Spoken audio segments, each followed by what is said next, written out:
Good evening. The April 29th meeting of the Sayreville Board of Education is now called to order. Please rise for the pledge to the flag.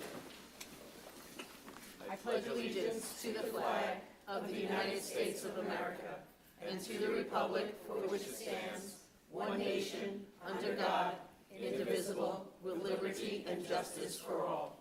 Please remain standing for a moment of silence. Thank you. Before we begin this evening, I'd like to ask everyone to join me in a moment of silence in memory of Christian Rivera, a young student from our community whose life was tragically taken from us over a year ago. This past week, there was a tree planting held in conjunction with the Rivera family and the Rotary Club of Sayreville, South Amboy. This tree will honor Christian. It's a living tribute that will forever stand as a reminder of the bright light he was that was taken from us far too soon. Please join me in remembering Christian and his family during this time.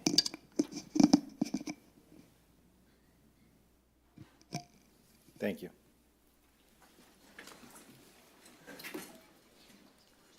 Ms. Hill, roll call, please. Mr. Callahan? Here. Mrs. Chudkowski? Here. Mr. Fernandez? Here. Mrs. Hernandez? Here. Mrs. Maldonado? Here. Mrs. Napolitano? Here. Mrs. Pabon? Here. Mr. Smith? Here. And Mrs. Bloom. Here. Ms. Hill, will you summarize executive session, please?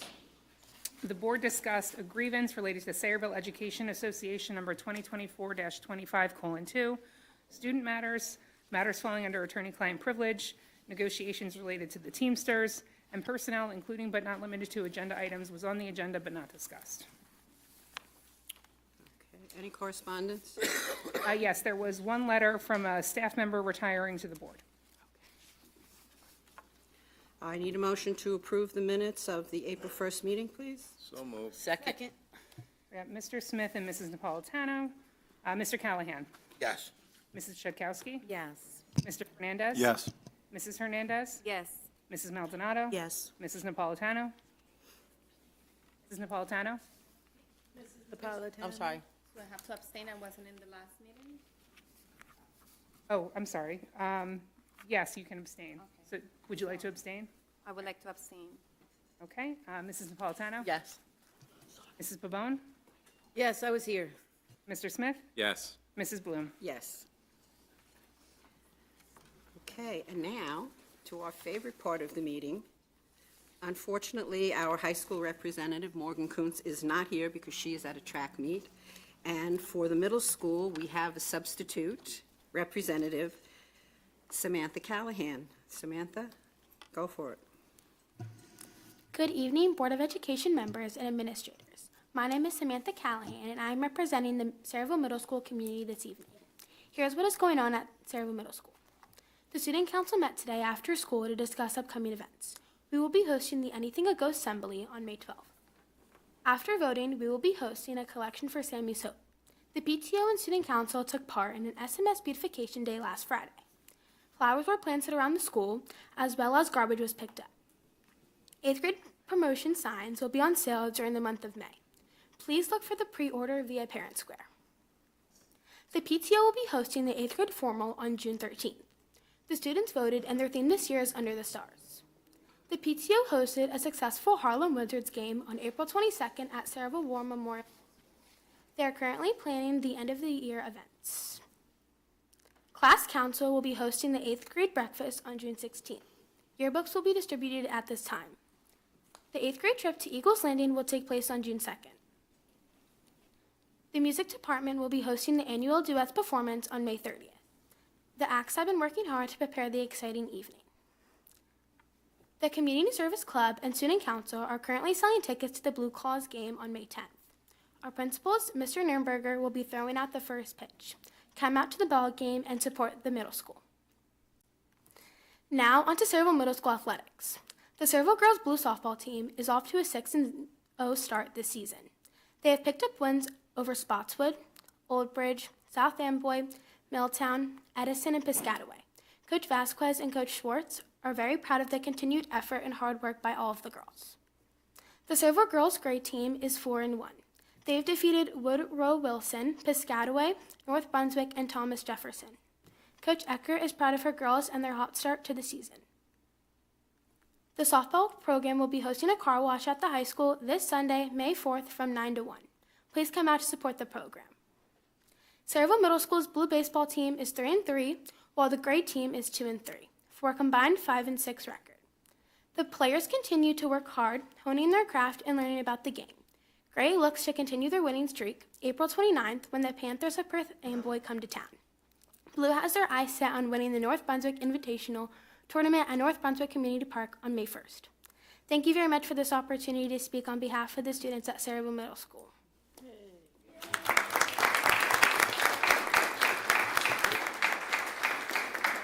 Great job, Samantha. You Mrs. can Bloom, fill may- in any time. May I ask some questions? Absolutely. First, Sam, great job. Thank you. Definitely the best speaker in the Callahan family. First, did you go to the Harlem Wizard game? I did not. Oh, you didn't. I heard it was a great game. Yeah. Okay. Will you be going to the Lakewood Blue Club, at the Trenton, what is it, Somerset Patriot game when Mr. Nurnberger throws out the first pitch? I think I will. I think I'll be going. Okay, you and I will enter a friendly wager. I'll bet you an ice cream cone that he bounces it to the plate. Will you take that bet? Yeah. Yeah. Great job, honey. Thank you. I'd just like to say one thing. Clearly, you're a very intelligent, articulate, kind young lady. You have a great future in front of you, and clearly, you get your genes from your mother's side of the family. So, Thank thank you. you. Excuse me, I don't think we need to malign board members. I Sorry. didn't say Chris. anything who her father was. I'm just saying, it's clear that, it falls on the X chromosome. Okay. Great job, Sam. Thank you, Samantha. Right now, to the president's comments, I just wanted to bring to everyone's attention that last weekend, we had the Sayreville War Memorial High School Hall of Fame induction. I chair that committee. This was my first time handling the banquet as committee chair. It was very stressful, but we had a wonderful evening, and we inducted 5 former graduates into the Hall of Fame, and the plaques will be going up this week as soon as I get a chance to hang them. So that was the highlight of the month. Now I can relax. Did you like my joke? Stick to the straight stuff, please. Thank you, sir. Dr. Labby told a joke. We won't go there. It was a very long story. Okay, Mr. Smith, you're up.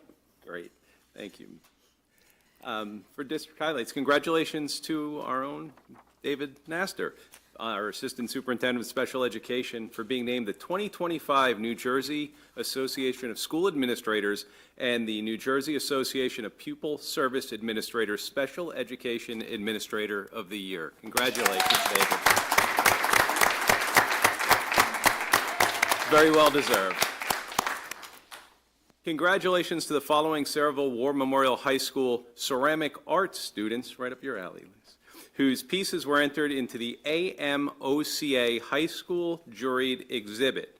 Yvette Kwazikuma and Cassandra Mendoza, Jaslyn Sembahi, Ava Wallenstein, Ella Yanuzzi, and Jonathan, I'm sorry, Jonathan. Yeah, sorry, John. Sorry, Jonathan. Starts with a Y. Dr. Labby might be able to help me out with that one. I apologize, but congratulations to... Yahuloff. Yeah, Yahuloff. I apologize for that, but congratulations on your entries and your accomplishments with the ceramics competition. Congratulations to the Sayreville War Memorial High School Studio Art and Fashion Illustration and Drawing class, Gabriel De Jesus, Ava Wallenstein, whose art pieces were selected as winners of the 2025 6th Congressional District High School Art Competition entitled An Artistic Discovery. Gabriel drew an architectural illustration while Ava drew a portrait. Congratulations to the Sayreville War Memorial High School senior Risha Shaw, who placed second at the Kane University Business Plan Competition. In addition, he was honored with a $1,000 NRF Foundation Rise Up Scholarship. Furthermore, he recently earned the certification of a Young Investment Analyst designation through the Young Investment Society. Congratulations to students from 2 War Memorial High Schools Odyssey of the Mines team that became state champions recently, with one team earning the John Hustler 350 Perfect Score Award. Both teams were invited to the Odyssey of the Mine World Finals at Michigan State University on May 21st. Problem 1, which was the John Hustler Award, the OM Amazing Race, students were Angel Zarzula, Anthony Vu, Ishan Chand, Daniel Atuna, Nicholas Baradi, Sabrina Brown, and Yilin Zhang. And problem 3, Cooking with Books, Quinn Guria, Lillian Heidelberg, Jane Lee, Marissa Mendola, Daniel Johnson, and Abdullah Khan. Congratulations to all those students. And finally, congratulations to Mr. Joseph Schmidt, Sayreville War Memorial High School Theater Director, and the casting crew from the Don't Drink the Water Fall Drama on the following 5 nominations for the 2025 Foxy Awards. Outstanding Production of a Period Comedy by Joseph Schmidt, Outstanding Achievement for a Stage Manager in a Play, Kate Byrne, Outstanding Performance by an Actor in a Period Comedy, Robert Shaw, Outstanding Performance by an Actress in a Period Comedy, Brooke Addix, Outstanding Acting Ensemble for the entire cast in a period comedy. So congratulations to everybody. Great job, and always proud of our students. Absolutely. And by the way, Jonathan's name is Jonathan Yehudeoff. Okay, I'm sorry, Jonathan. I also want to add that Jordan Gallagher was nominated for Best Hair and Makeup for the production as well, so very good. Okay. Thank you. I didn't hear. You're welcome. And you know, the 2 student actors from Don't Drink the Water, if you saw the play, they were hysterical. They played the elderly couple. And they, I mean, if you watch the play, I believe that they were elderly people. I mean, or not elderly, but middle-aged people. They did such a wonderful job. And tribute again to Jordan, as well as Cynthia, her mom, for the costume and makeup that made them look like middle-aged people, but their acting was superb. It was incredible. So No, I think it's fantastic that we have kids from arts programs, business programs, theater programs, Odyssey of the Mind, everybody doing fantastic jobs yeah, at the end. we pride ourselves in making sure that we give our students many, many opportunities to extend and transcend what they're doing in the classroom to things outside of the classroom. And we have many that not only do that, but they excel at doing so. So we're so proud of them. Fantastic. So, and that will conclude that. Mr. Lowe. Thank you very much. Fine job, fine job. Okay, now, Dr. Labby, we have a budget presentation from you. Yes, and I have it up on my screen now. If you're watching at home, you can go into our website, into the April 29th meeting section, and it's right there for you to download if you'd like to. Board of Education members, obviously, you have a copy in front of you. This is the exact same budget that you approved back on March 18th for the tentative budget approval. So I'm going to go through it. I'm going to go through it a little bit briskly, but if I get to a point where you have questions, or if you want to ask me questions afterward, Board of Education members, please do so. But please note that this is our mandatory budget hearing. When we are finished, we will then ask you to vote and adopt the budget outside of the actual finance and infrastructure agenda items. Okay? Here we go.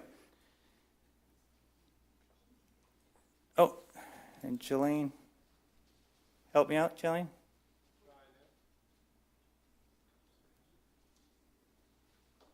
Yeah, there we go. Obviously, when we create our budget, it's a collaborative process.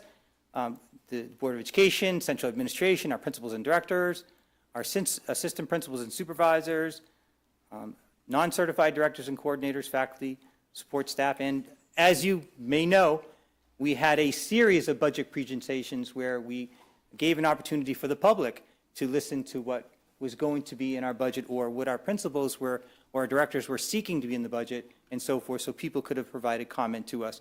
And always, we give special thanks to our genius sitting next to me, Ms. Hill, for her incredible work in putting, this incredibly big production together.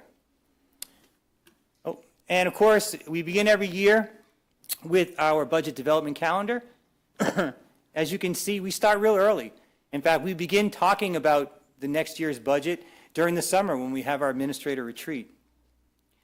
But we go ahead and we ask the Board of Education to approve our budget development calendar during our State of the Schools address, which this year was on October 15th. And the rest of the dates here include when we require our administrators to get their budget data in. For the most part, we practice what's called a zero-based budget, which means they're allowed to budget for whatever they think that they need. And then we go ahead and tailor that. So as you can see, all that data had to be collected by December 6th. By January 17th, we produced to the Board of Education a balanced preliminary budget using the revenue from the previous year. Going into the next meeting, we start our presentations, and you can see them. We have presentations on January 21st, February 4th, February 18th, March 4th. And then on March 18th, we asked our Board of Education, after we received our actual revenue projections from the state of New Jersey, to go ahead and approve what's called a tentative budget. We submitted that to the New Jersey Department of Education. They approved it, and that's why we're here right now asking our Board of Education to approve and adopt it. Here is our current enrollment. The enrollment that I use is a little bit different than the enrollment that is on the ASSA, or otherwise known as the October 15th count. I use the data that Board of Education members that we send out to you at the end of every month. So I use that from the month of October.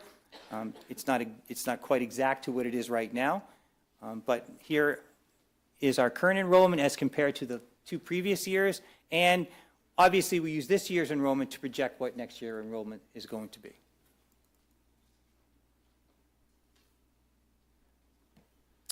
Here's our mission. I'm not going to go through that. It's pretty standard. I'll go back to this one more slide. Vision 2030, this is our vision that we created prior to me even coming here. Back in 2013, the Board of Education and the then superintendent created this vision called Vision 2030. This is it. Believe it or not, at that time, it was current kindergarten students, and now they are actually 11th grade students, which is quite amazing how time has flown. When I did join Sayreville, we developed a series of strategic action plans to go ahead and work toward the goals that we had set forth through Vision 2030. The latest was in 2023, and here's what was accomplished during that, and it talks about that. And then I'm proud to say that obviously some of our board members are here, and Lady was actually a part of that as a parent, so we can't thank her enough for taking the time to help us develop that 2023 through 2027 strategic action plan. But everyone that participated is listed there, and as you can see, the pictures are there as well. Obviously, when you create a budget, you're looking to go ahead and work toward achieving certain goals. We have not yet created our goals for 2025, 2026 yet. Those will be completed over the summer, and we'll ask the board to approve them in October. But for your information, here are the goals from 2024, 2025. Also, during the State of the Schools address in October, we will inform the board and public on how well we went ahead and progress toward these goals, achieve them or not, or make good progress toward them. So here's our finance goals. And again, I'm not going to read through them. Here's our facilities goals.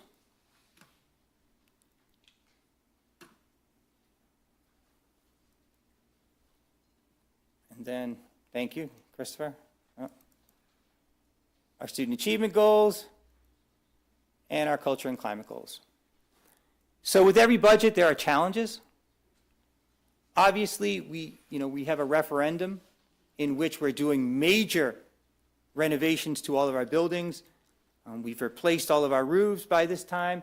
We've nearly replaced all of our windows and doors that are in the referendum. The referendum is coming along very well. By December, all the projects, including HVAC, should be completed at all schools, which I'm proud to say, and I give a lot of thanks to Mr. Kohlmensberger, his team, and of course Aaron, for their leadership and guidance with that. Mr. Kohlmensberger has been managing every single one of these projects throughout the building for the past 3 years to make sure that we accomplish everything that we need to do with regard to the referendum. But outside of the referendum, we still have to conduct ongoing maintenance and refurbishment of our facilities. So that's some of the challenges with this budget, finding the money to do so.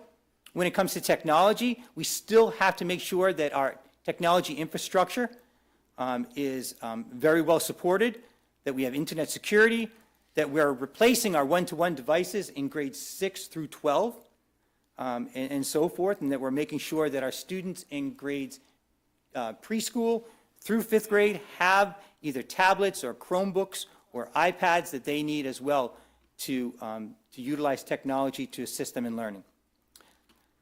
We also have to look at our buses. As you know, this was the first year that we were actually able to transport all of our students in district with our own buses, and we think that our bus drivers do such an amazing job, and we are so thrilled of the work that they do every single day to transport our most precious commodity to and from school.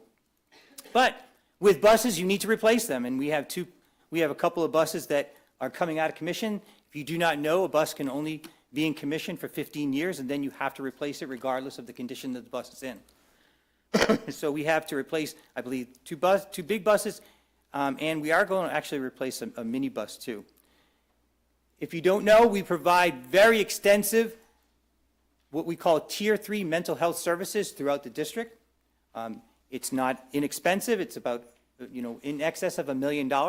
So it takes a lot of money to do that, but it is provided our students with the level of care that they need so that they can stay in our schools, be happy, be healthy, and socially and emotionally develop, as their typically developing peers do. And then obviously, we have to, contend with the increases in not only liability and property insurance, but also medical, prescription, dental benefits as well. As you all know, those costs go up, premiums go up, and we have to contend with that as a school district when we're budgeting. And you'll see in some slides further down the cost of doing such. I'm going to go through some budget highlights. Again, I'm going to go pretty quickly through them. But again, if you have questions later on, feel free to ask them, or if you want to ask them as I'm going, that's fine too. So beginning with finance.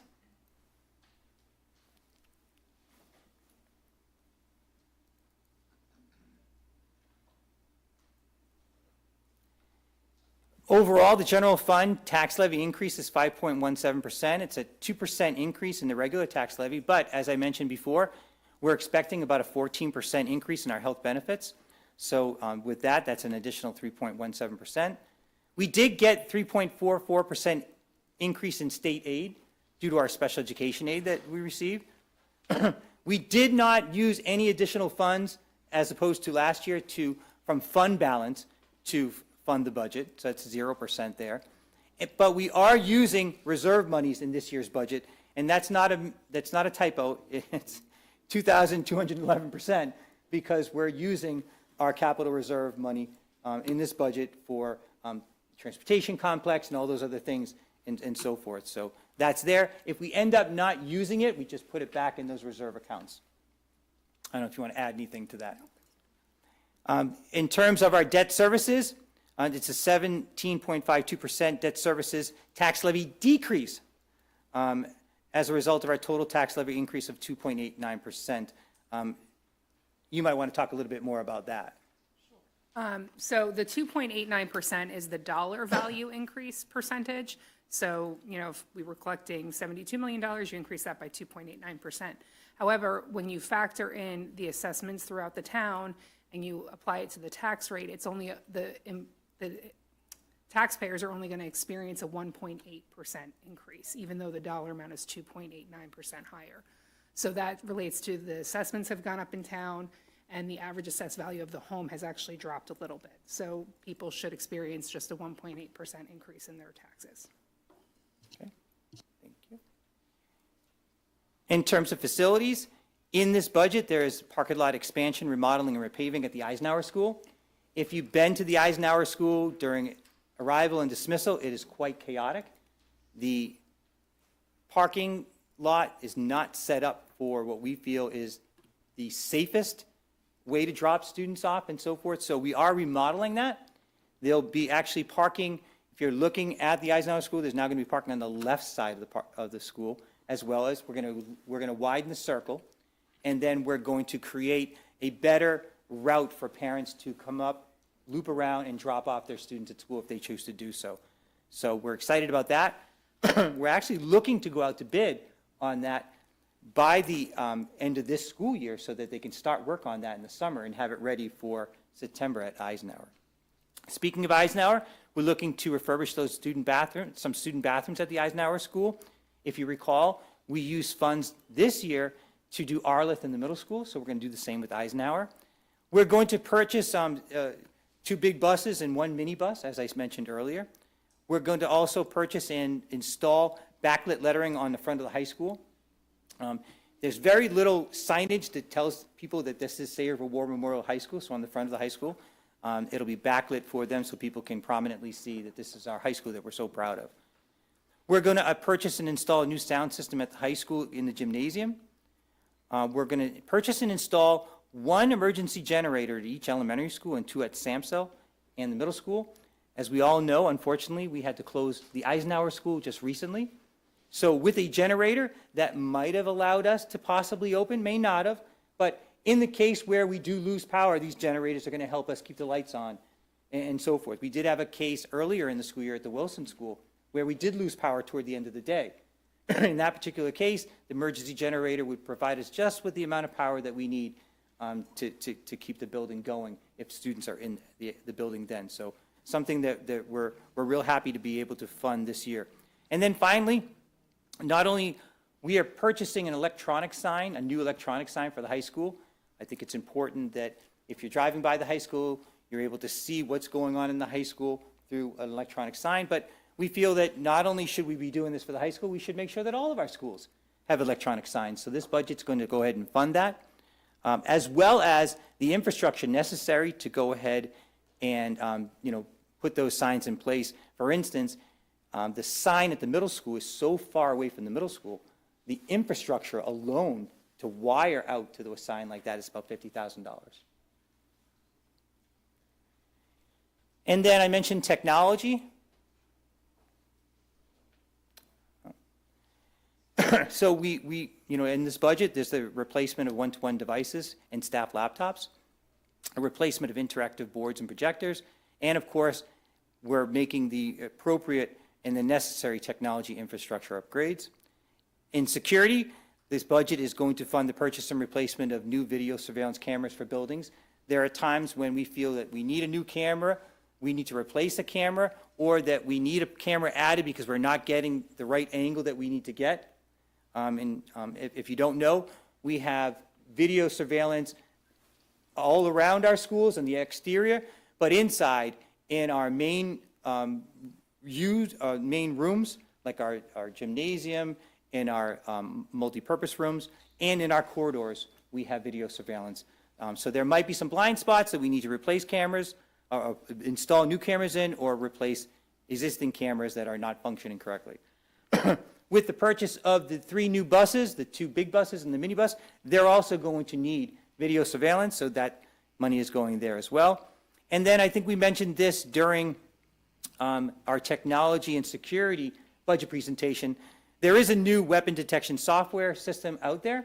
It's a secondary system. So as you know, our primary system for detecting weapons is through our metal detectors.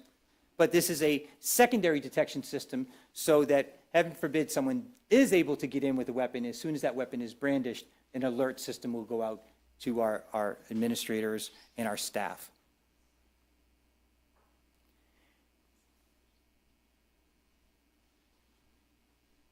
Chris? Thank you. Oh, too many. Student achievement, the first one is, the first one is a typo. It shouldn't be the high school, it's the Arla School. So we are budgeting for a new special education teacher at the Arla School. That would be in our multiple disabilities program. I'll make that correction and replace that presentation on the website. We're going to expand the Study Sync English Language Arts program to the middle school. We're going to purchase a literacy screener for grades K through 3. We're going to expand My Reading and My Math Academy from Age of Learning, that's a software system that we use, to grade 4. We're going to expand our American Sign Language classes, which are a hit with our students. In fact, if you saw Talk Soup, which I know no one reads, they went on a field trip to Gallaudet University last week, which was an incredibly successful field trip for them. So it's a very successful program. We are purchasing, and we kiddingly joked around about this during the Let Your Children Lead meeting, a Math 180 alternative math development program for students in grades K through 8. We're going to purchase and implement something called Momentum and Success Maker mathematics software resources, and I believe they're from our existing math program. They're from Savas, and Momentum is a math screener that we're going to be using in K-5, and Success Maker is going to be 4 through 8 as an interventional program. Excellent. We're going to purchase new chemistry textbooks for the high school to support our curriculum revisions. We are making some minor revisions to our course sequence at the high school in science. We're going to purchase curriculum resources for grades K through 5 in conjunction with the New Jersey State Learning Standards and science requirements. We're going to expand our district writing assessment program to 2 test submissions. Currently in our writing program, our students are making 1 writing submission and it's being scored. And the money really is to pay for our teachers to score the assessments, because I believe students in grades, Ms. Grossman, in grades 4 through 10 are basically submitting writing samples that are being scored. All of this is to obviously help our kids improve their expressive writing, but also to help them improve their performance on the NJSLA test as well, which is very writing driven. So now, beginning next year, they'll submit a writing sample at the beginning of the year, which will be assessed, but then they'll submit one again at the end of the year. So we'll get to see the growth that they've made in the full school year.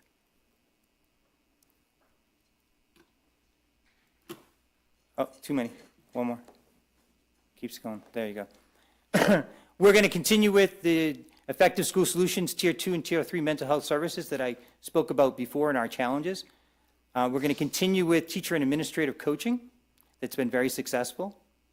We're going to continue with our after-school math and literacy academies, which essentially are supplemental tutoring to our students that demonstrate the need for more academic help.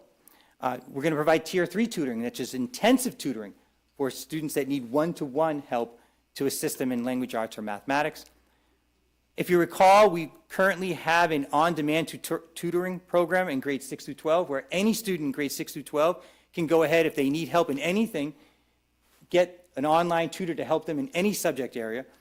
The current vendor that we're using for that is not doing it anymore, so we will be in search of a new one, but we're going to continue that based upon the amount of kids that have been using that service. We're going to continue with our learning acceleration during the summer, which occurs here in conjunction with our extended school year program, as well as our New Jersey Graduation Performance Assessment Boot Camp, our Advanced Placement Summer Boot Camp. We're going to be replacing, as we always do, we mentioned earlier, we have so many kids involved in so many different activities.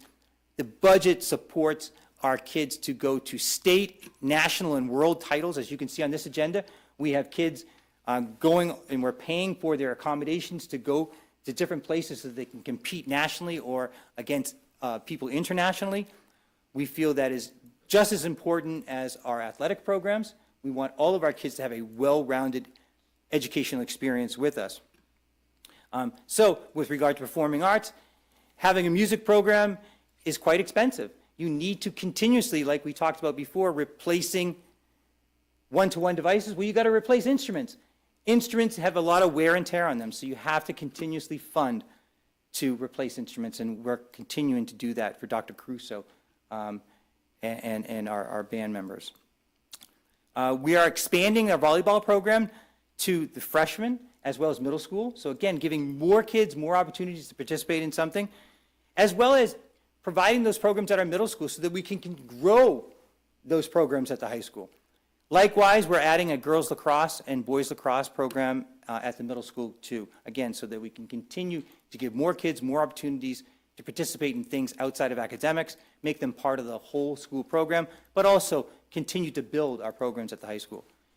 And we're going to be providing new bullpens for the varsity baseball field. In terms of staffing, I mentioned the special education teacher. Because we're expanding volleyball, there's going to be 2 high school volleyball coaches, 2 middle school volleyball coaches, 2 middle school lacrosse coaches, 1 high school flag football coach. Our flag football program started off as a grant program. Now it's an NJSIAA program, girls flag football. We have so many kids coming out for it, they need an assistant coach. So this is going to be funding an assistant coach. We have so many different programs at the high school, so many different clubs, so many different activities that fundraise and generate funds for their program, that having one custodian of funds is just not enough. The person that is our custodian of funds at the high school does a magnificent job. She's amazing, but she needs help. So this budget also is going to fund that. We're also going to fund after-school and summer social and emotional counseling with this budget. In terms of non-certificated staff, because we're adding a new MD teacher, we have to also add a new MD paraprofessional. We're going to add an evening school security supervisor. We're one of the few school districts in the state, I believe, that actually provides campus security monitors for the evening. We have a campus security monitor at every single school. But we need now an evening security supervisor to manage them. To ask Mr. Sprague to manage them while he's at home is asking a lot. And he's been doing that and will continue to do that, but we really think that he needs assistance in terms of that. So this security supervisor will be managing the staff that works at all of our schools in the evening. We're also asking for a full-time curriculum instruction support secretary. Previously, we've had a part-time person, but again, with all the things that are going on during the summer and all the purchasing that needs to be done, it can't be done in a part-time position that's 10 months and only part of the day. So that position has to grow into a full-time position, and that's in the budget as well. And then finally, again, we have 1 full-time secretary that manages technology as well as security, and that's asking far too much from that person. So we're asking for you to fund a part-time technology support secretary to assist in that with all the purchases that we make in technology, but also helping Mr. Sprague manage the day-to-day with the security department as well. As I mentioned before, in the next slide, it shows our increases. Not only is there a 14% increase in our medical benefits and our prescription, but it's also a 14% increase in our property liability and workers' compensation insurance. So insurance is quite costly, as we all know in our own personal lives. If you shop around for your homeowner's insurance, you can see that it's going up dramatically, as well as your automobile insurance. We deal with the same thing in terms of our liability and property insurance. And of course, with our health benefits, we do the best we can to keep our premiums down. As you may or may not know, we are self-insured. We run our own programs here, but that can be quite costly. So these are the projected increases. And as I said earlier, we did request a waiver because of those increases. And that was that additional, I think, 3.17% that I spoke about earlier. In terms of the next slide, this just breaks down the cost for personnel. As you can see, benefits are 28% of our personnel budget. Obviously, the rest is our personnel staff. And as you might know and might imagine, personnel is probably about 80%, 85%, 79, 80% of your budget is personnel. So when you look at that and then you factor in 28% of that is just benefits. So next one is just a comparison chart of the operating budget. Shows what we're budgeting in terms of regular general education instruction, special education instruction, tuition, sports services, administration, transportation, and so forth. And the next slide after that, sorry, now we're fighting, is a pie chart that illustrates that a little bit more visually for you.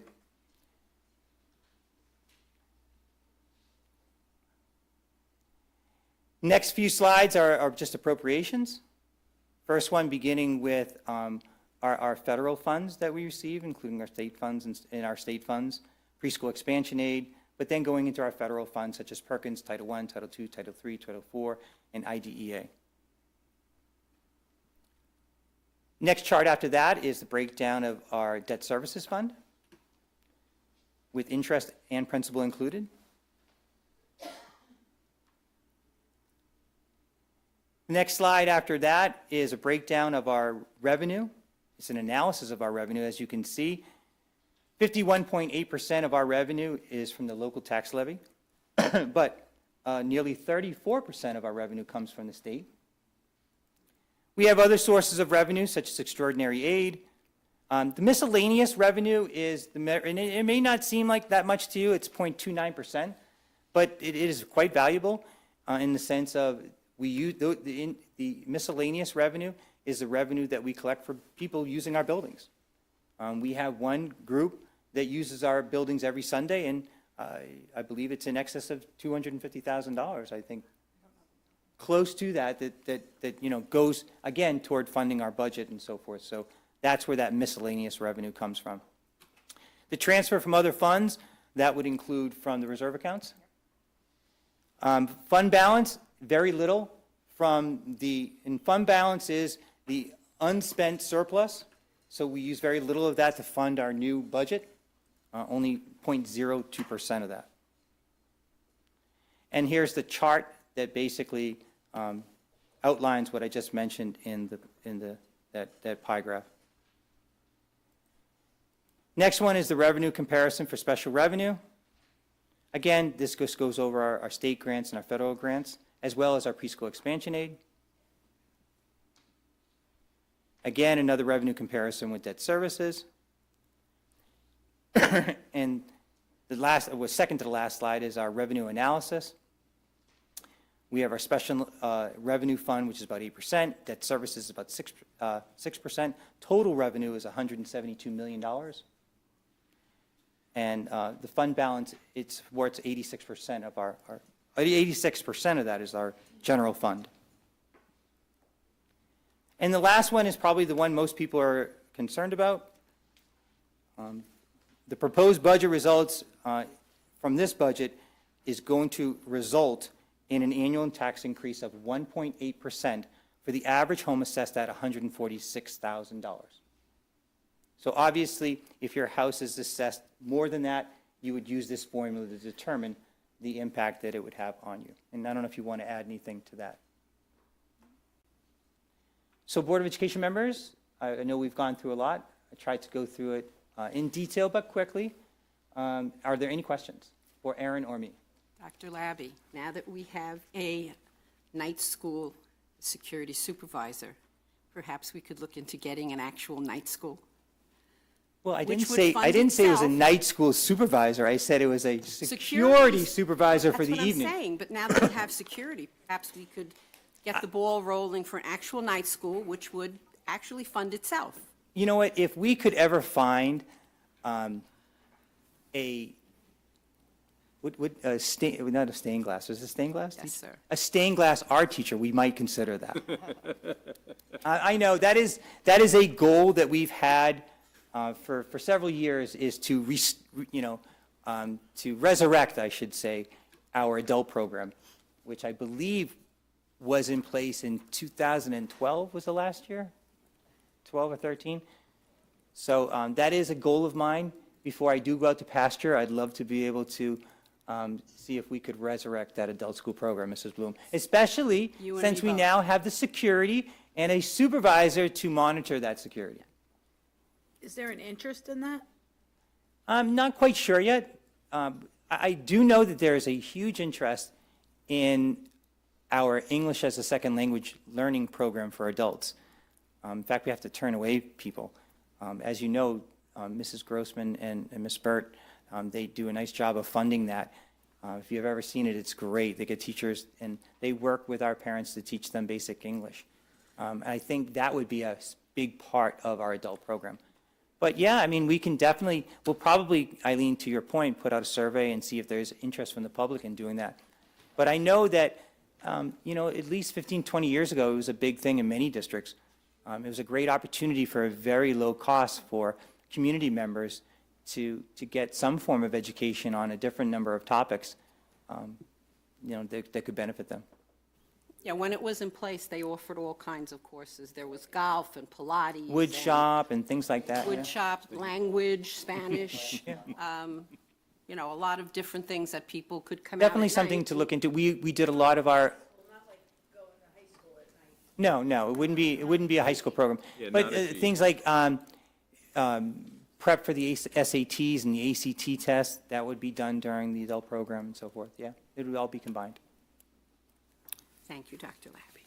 Anyone else have any questions for Dr. Labby on the budget? Just a comment. I really do have to, especially this year, commend administrators, you, Dr. Labby, and especially Erin, because when our borough is asking for an above-average tax increase and school districts around our area are asking for above-average tax increases, that we can do 1.8% is absolutely amazing. So I just want to commend all of you for the hard work on that. And the credit goes to Erin. She's amazing. She's a genius. Yep. But I appreciate that. And I do commend our entire team that I mentioned earlier, that collaborative process, including yourselves, for the feedback that you gave us in terms of expenditures, but also the support you gave us in terms of some of the finance decisions that we made with regard to it. So total team effort, but led by our genius over here. Yeah, absolutely. Great job, Erin. Anything else by anyone else? I just want to say, like, as a new member, never, hear about millions of budgets. The way that you guys explained to us everything, it was easy for us to understand. And it was, it wasn't once all at the same time. So that we did it like that. We have, the time to read and process and, answer our questions. So I was very impressed for how you guys did it. Thank you, Mrs. Hernandez. I really appreciate that because it's a system that, we've developed and that we are actually very, very proud of. So I really do appreciate that. That means a lot to me. And I can also attest, as former county president, that there are other districts that do not get this information. My colleagues tell me, well, we vote on this, but we don't know what we're voting on. We don't know where the money is going. We don't know where it's being spent. And I'm saying, like, you don't sit through these budget meetings like we do, month after month, and they tell me no. So, we really are fortunate that it's very open and we all know what's going on. So, Thank you. Thank you. At this time, we will open to public for budget only. Any questions on the budget from anyone in the public?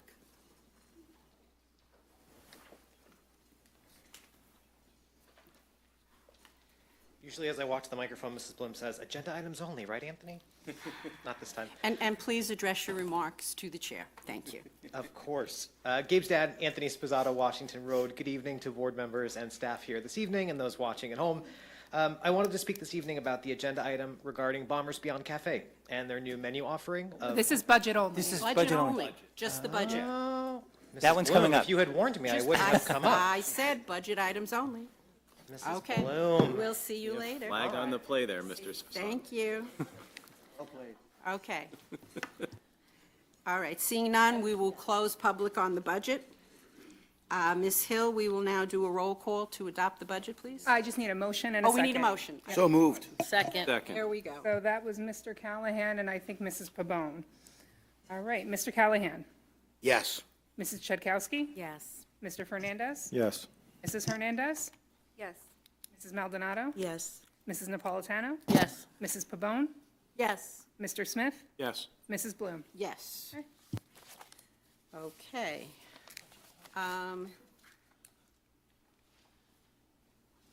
Okay, so we're good with that. Now we're going to move to board discussion, yes?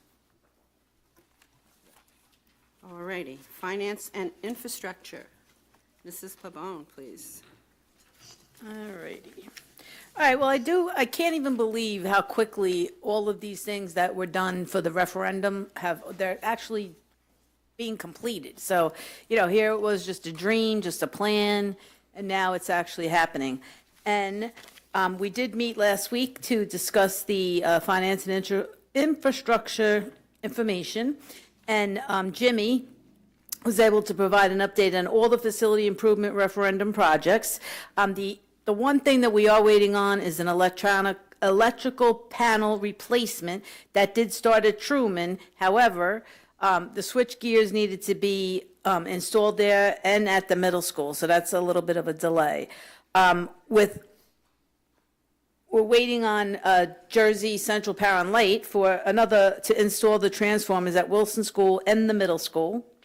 And 90%, which is a huge number, of the HVAC work will be finished at Sampsell by the time the Camp XL and the Accelerated Learning Program begins there on June 30th. So what a difference for these kids. Instead of being all sweaty and, they're really going to be nice and cool to schools, and it worked. So that's a good thing. Also, too, a lot of people just think it is about cooling the schools, but it's really not. It's about window replacement, door replacement, roof replacement. So the doors and the windows are being done. They're replacing at Wilson, Sampsell, and the high school are finished, as well as window panels at Truman, and that's a feat in itself. The doors at Sampsell, Wilson, and the high school are finished. The window replacements are finished. 80% of the windows at Wilson are finished. And then finally, the HVAC installation at Eisenhower, Wilson, Arlith, and the high school are progressing well and expected to be finished by the end of September. So when our kids come back and they're sweating because it's still summer, we got the Indian summers, this year they will be nice and cool to school. So that's pretty much it. I mean, everything is progressing, and I think that, the money that is being monitored by Erin Hill, who is the administrator, she does a really good job, so you're keeping everything on track. We don't have really too many things going over budget, so you guys are really doing a good job. And so is the infrastructure committee, right, people? Thank you, Mrs. Pong. And just to add, I mean, if you haven't been over to the Wilson School, the windows there are so incredible. It's so charming. Again, the school was built in the 1930s, but the work that's being done on it is just amazing. And the windows that Jimmy worked with Aaron and our architects to put in there, they're almost time capsules. They look like windows that would have been used in that particular time period. The school looks tremendous. So if you have the chance, drive by the Wilson School. It looks great. And I also want to add that the high school is looking really nice because we finally got rid of the crumbling blue tiles in front of the library. So thank you. It looks lovely.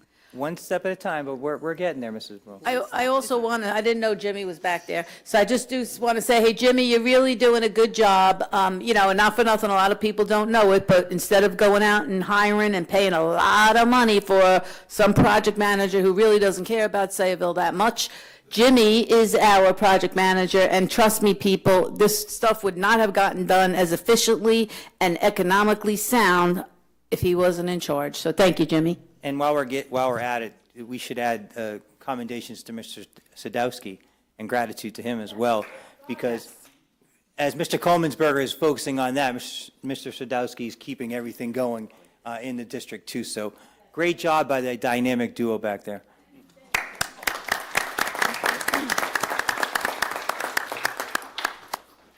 Okay, thank you so much, Mrs. Pabon.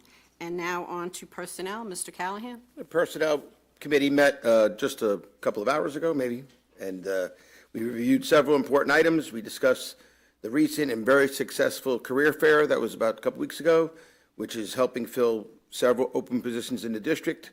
We also reviewed the new hires and appointments, along with most of the other items, all listed in Section D of the agenda. Our next meeting will take place before the next board meeting again. So, short and sweet.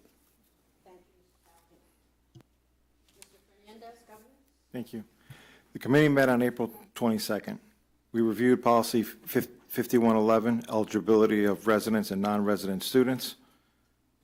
We also reviewed some updates to the district calendar. We also reviewed possible legislative updates that might be coming.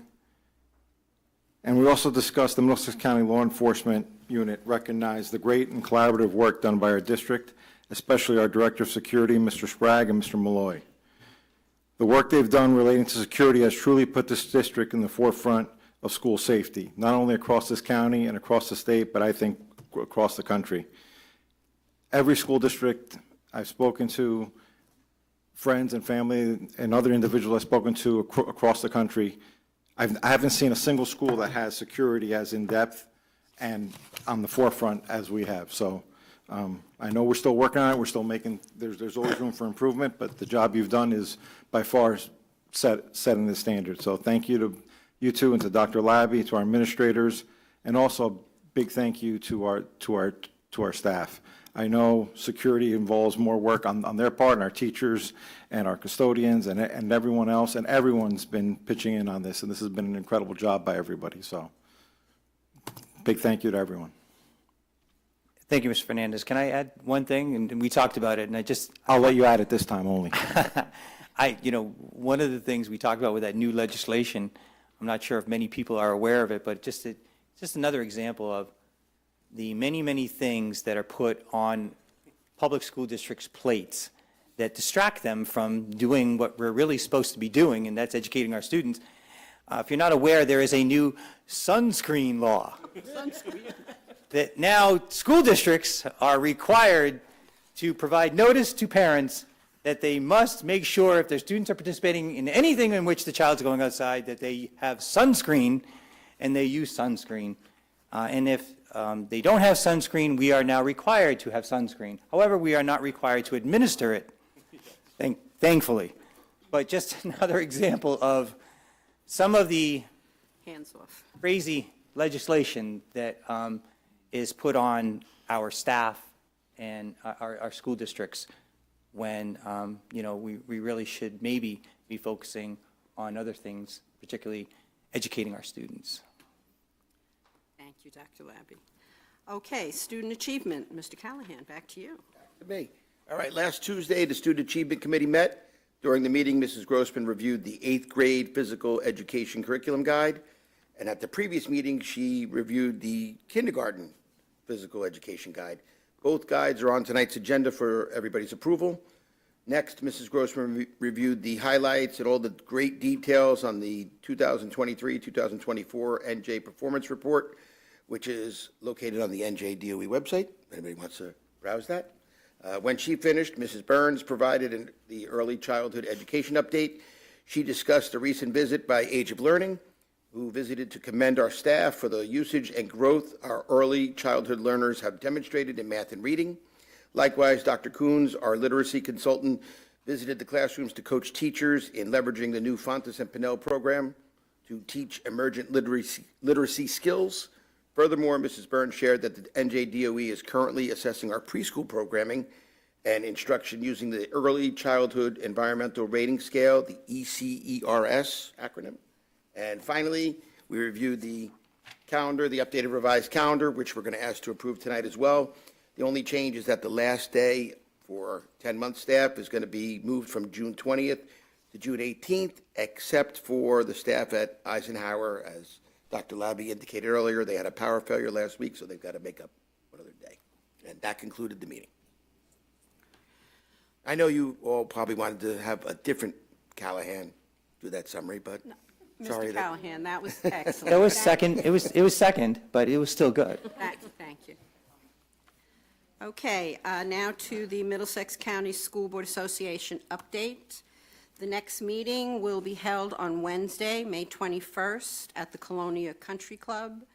At that meeting, we will honor the Teacher of the Year and also member milestones. Anyone who is achieving 10, 15, 20 years will get a plaque and a pin from New Jersey school boards. It will also be the meeting at which we will vote for new officers for Middlesex County School Board. I am the chair of the nominating committee. I just don't have enough to do. So that will be conducted at that meeting, and you can attend virtually or in person. And that's it for school boards. Okay, any questions? At this time, we will open to public for presentation and agenda items only. Agenda items. This would be an agenda item. Agenda items. Yeah, you're good here, Mr. Spadafora. Trying to Callahan, keep it you was on great your watching you toes. watch your daughter give that presentation. That moment was a very special one to be a fly on the wall for. So congratulations. Gabe's dad, again, 54 Washington Road. Good evening, everyone here. I did want to speak this evening about. Sorry, can you Bombers just say Beyond. your actual name, please? Oh, right. I have a name too. Anthony Sposato. These days it's just Dad. I wanted to talk about Bombers Beyond Cafe. I noticed they're going to be offering some new menu options, and I thought that was great. I enjoyed coffee and really great company at Bombers Beyond this morning, and yesterday morning, and most mornings these days. What I have found at that cafe is something I can't thank you all enough for. Bombers Beyond has become such a home for me and for my family. Whether it's engaging with my friends from the Historical Society over cream cheese bagels or seeing some of my friends from the transportation team, sometimes you want to go where everybody knows everybody's name, and that is Bombers Beyond. When you walk in there, it's either Teresa or Gary or Felix who are right at the door, holding it for you, high-fiving you, fist-bumping, smiling, just ready to engage. They know my son, they know me, they know my husband, and they are excited beyond words to help serve customers. Mikey gives me a joke of the day, usually asks me where Gabe is. I let my friends know that I've just dropped Gabe off beneath those wonderful new windows at Wilson School. Michael is usually then on his way to Wilson School, where he and Gabe will find each other in the hallway and fist bump. Friends intersecting during a shared moment in very different days, joined because of this little cafe in the heart of our borough. Damien asks me if I'm staying or going, and I'm always staying. And Nor brings my French toast muffin around the corner. Yesterday, I spoke for a long time with the parent of an adult staff member at Bombers Beyond. Today, I did the same as a dad to see that kind of pride that parents have in their adult children who have stepped into moments in their lives where they can both serve young adults, like the friends that I've mentioned, but can also serve the customers who need these moments of connectivity and shared human experience more than we can sometimes put into words. It reflects the values of our borough, and it shines a bright spotlight on what well-parented kids can grow up to be.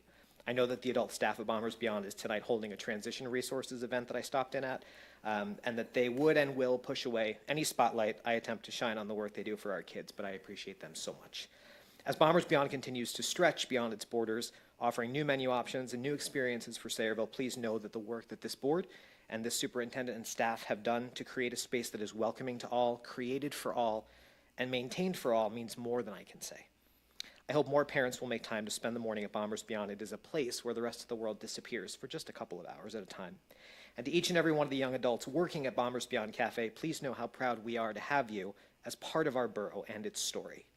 To the parents who support those young adults, thank you for sharing your kids and their amazing hearts with us and giving them the opportunity to shine. I thank the board for their leadership, the staff for their work, and my friends at Bombers Beyond for their friendship, their kindness, their board game competitiveness, and their smiles. Thank you, Mr. Sposato. Happiest place in Sayreville. Anyone else on agenda items only? Okay, seeing none, we will close public.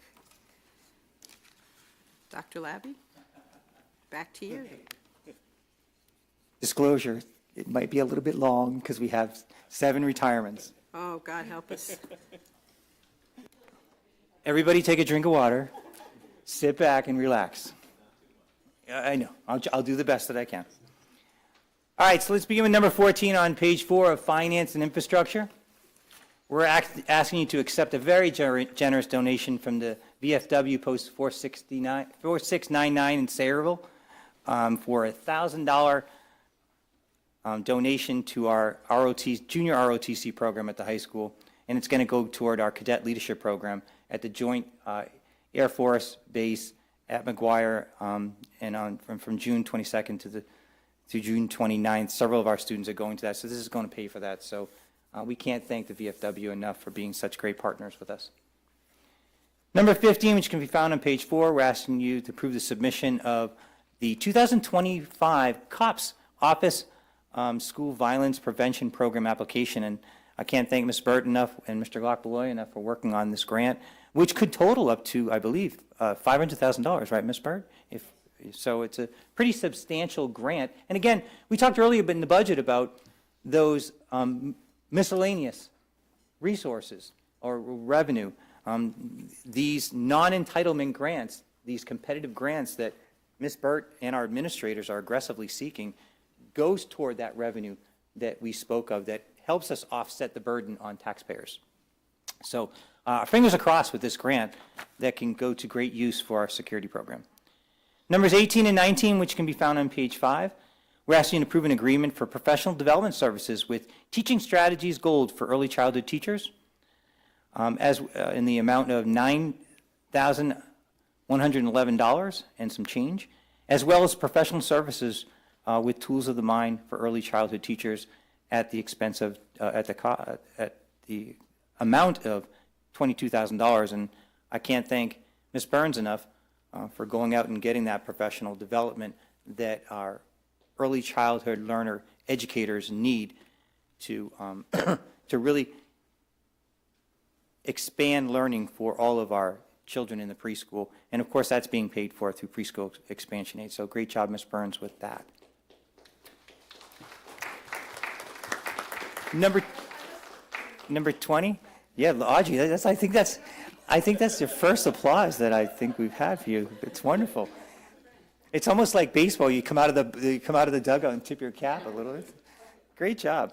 Number 20, which can be found on page 5, we're asking you to approve a contract with Direct Flooring for the replacement of floors in 9 classrooms at the Sayreville School, which is obviously one of our preschools, at the cost of $272,310. And I tell people this all the time. We worked in the Sayreville School for, when I was hired in 2014, we worked there until, when did we move, Mr. Colemanberger, 2019 or 18? I go in there now and it's a total different place.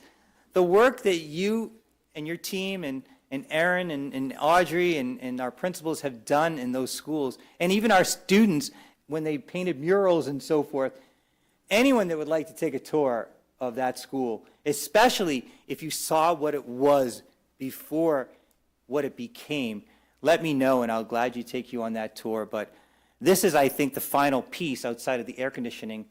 The Sayreville School will be the last school in which the HVAC is done, and that will be at the end of September or October. Everybody else will have HVAC by the beginning of September. Hopefully Sayreville does too, but these floors will just be the cherry on top for that school, and it's just a gem. And it's our second oldest school in the district, but it is a gem now because of the work that our professionals have done there. So great job. Number 26 and 27, which can be found on pages 6 and 7, we're asking you to purchase the installation of a Genesis dishwasher champion model for the Sam Sill Upper Elementary School kitchen, and that's from MAP Restaurant Supplies, and that's in the amount of $27,499, along with services related to the inspection repair of a hood system at the high school in the high school kitchen, not to exceed the amount of $1,000, all of which is going to be paid for out of our food services account. And if you've been attending meetings specifically since January, you see that we're doing a lot of work to either replace equipment or to repair things in our kitchen at all of our schools. So great job with that to Ms. Hill and Mr. Cittadino. Any questions on those particular items or anything else that's on finance and infrastructure?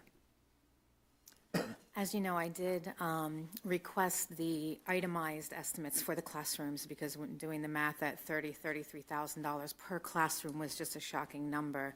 So is it because it's a union contract, a government contract, the grant funds? What is it that, and I know that we had looked at other bids, and this is the bid that was accepted for doing the floors? So this pricing is from a cooperative bid. So Ed Services Commission of New Jersey is who bid out this work.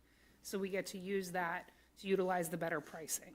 I can tell you as an example, when we did this only a few years ago in some other classrooms there, they were about $20,000 a room.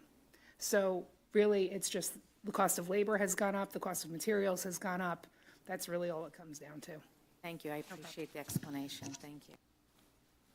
Any other If I can questions? just add, sorry, we do have to pay prevailing wage. So the costs that we pay are naturally going to be higher because of that. And can I add, Dr. Labby, that it's not just the flooring, because I looked at, the piece that Erin sent to us. They have to remove the old floor. We have to pay for them to dispose of the old floor. Then they have to install the new floor and do all baseboards. So it's not just a new floor. And as you know, noted separately in here is the abatement. Yes. Because it is such an old school, they used asbestos to glue those tiles down, so. That's what I was asked, yes, when I was looking at it, I was wondering about that, because on the estimates for the rooms, there was no note about asbestos, but I was wondering if that might have Separate been a motions. factor yeah. in there. We have to hire a separate company to do that. So they do that, but it's also where it's friable versus non-friable, right, Jim? The floor itself is asbestos.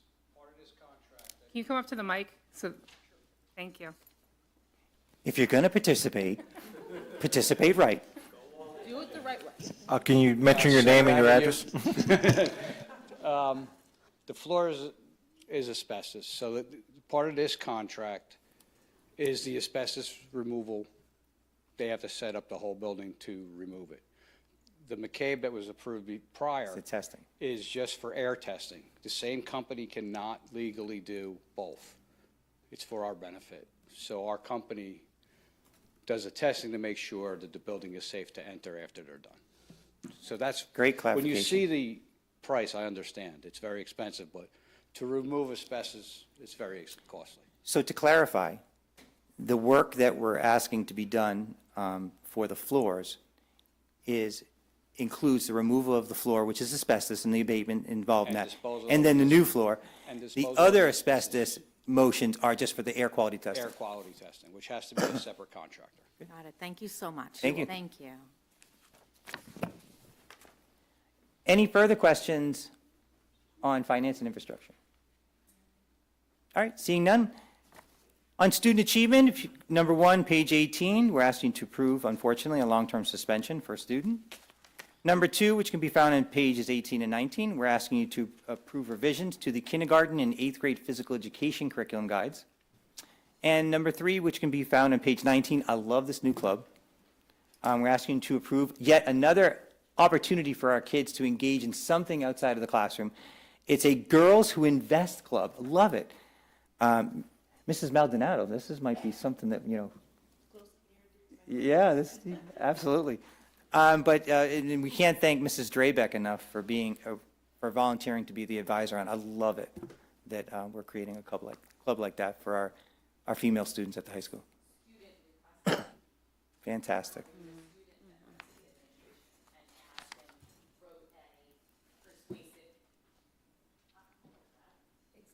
Sorry. You're a professional. Put your microphone on.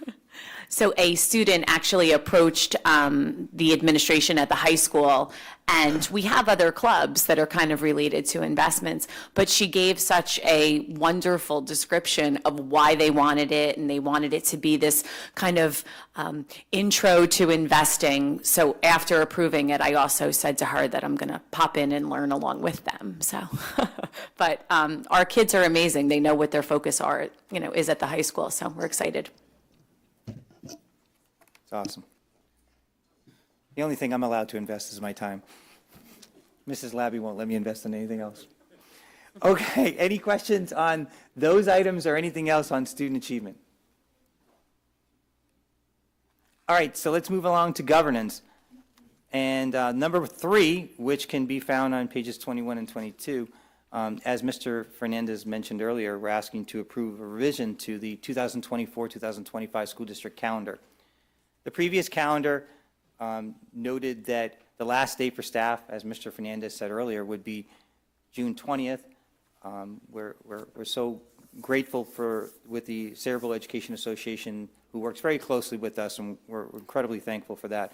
We've been able to move that now to June 18th so that our 10-month staff, which is basically all of our teachers and faculty, they'll now be able to leave on June 18th. Unfortunately, and I do send out an apology to all of our students and our 10-month staff at the Eisenhower School. As was also mentioned previously, we did have a power failure at Eisenhower last week. Through Mr. Coleman's Burgers leadership and guidance, he was able to work with JCP&L to remedy the problem, which was not ours, by the way. It was underground wiring, not our responsibility, but definitely a total team effort by our staff to help JCP&L get Eisenhower back and running. And I think it was like 5 or 6 o'clock in the evening when they finally got power restored on the day we had to cancel, correct?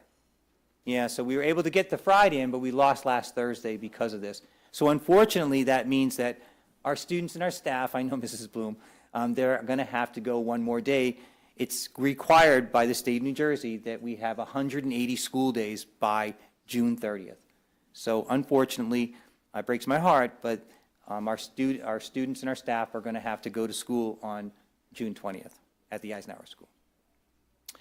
Numbers 4 and 5, as well as 8, which you can find on pages 22 through 23 and the addendum, we're asking you to approve the Teamsters Local 469 and the Sayreville Education Association Information Technology Systems and Services Engineers and Full-Time Technicians holiday schedules for the 2025-2026 school year. So it's 3 schedules. 2 are on the agenda, which is 22 and 23. 1 is on the addendum.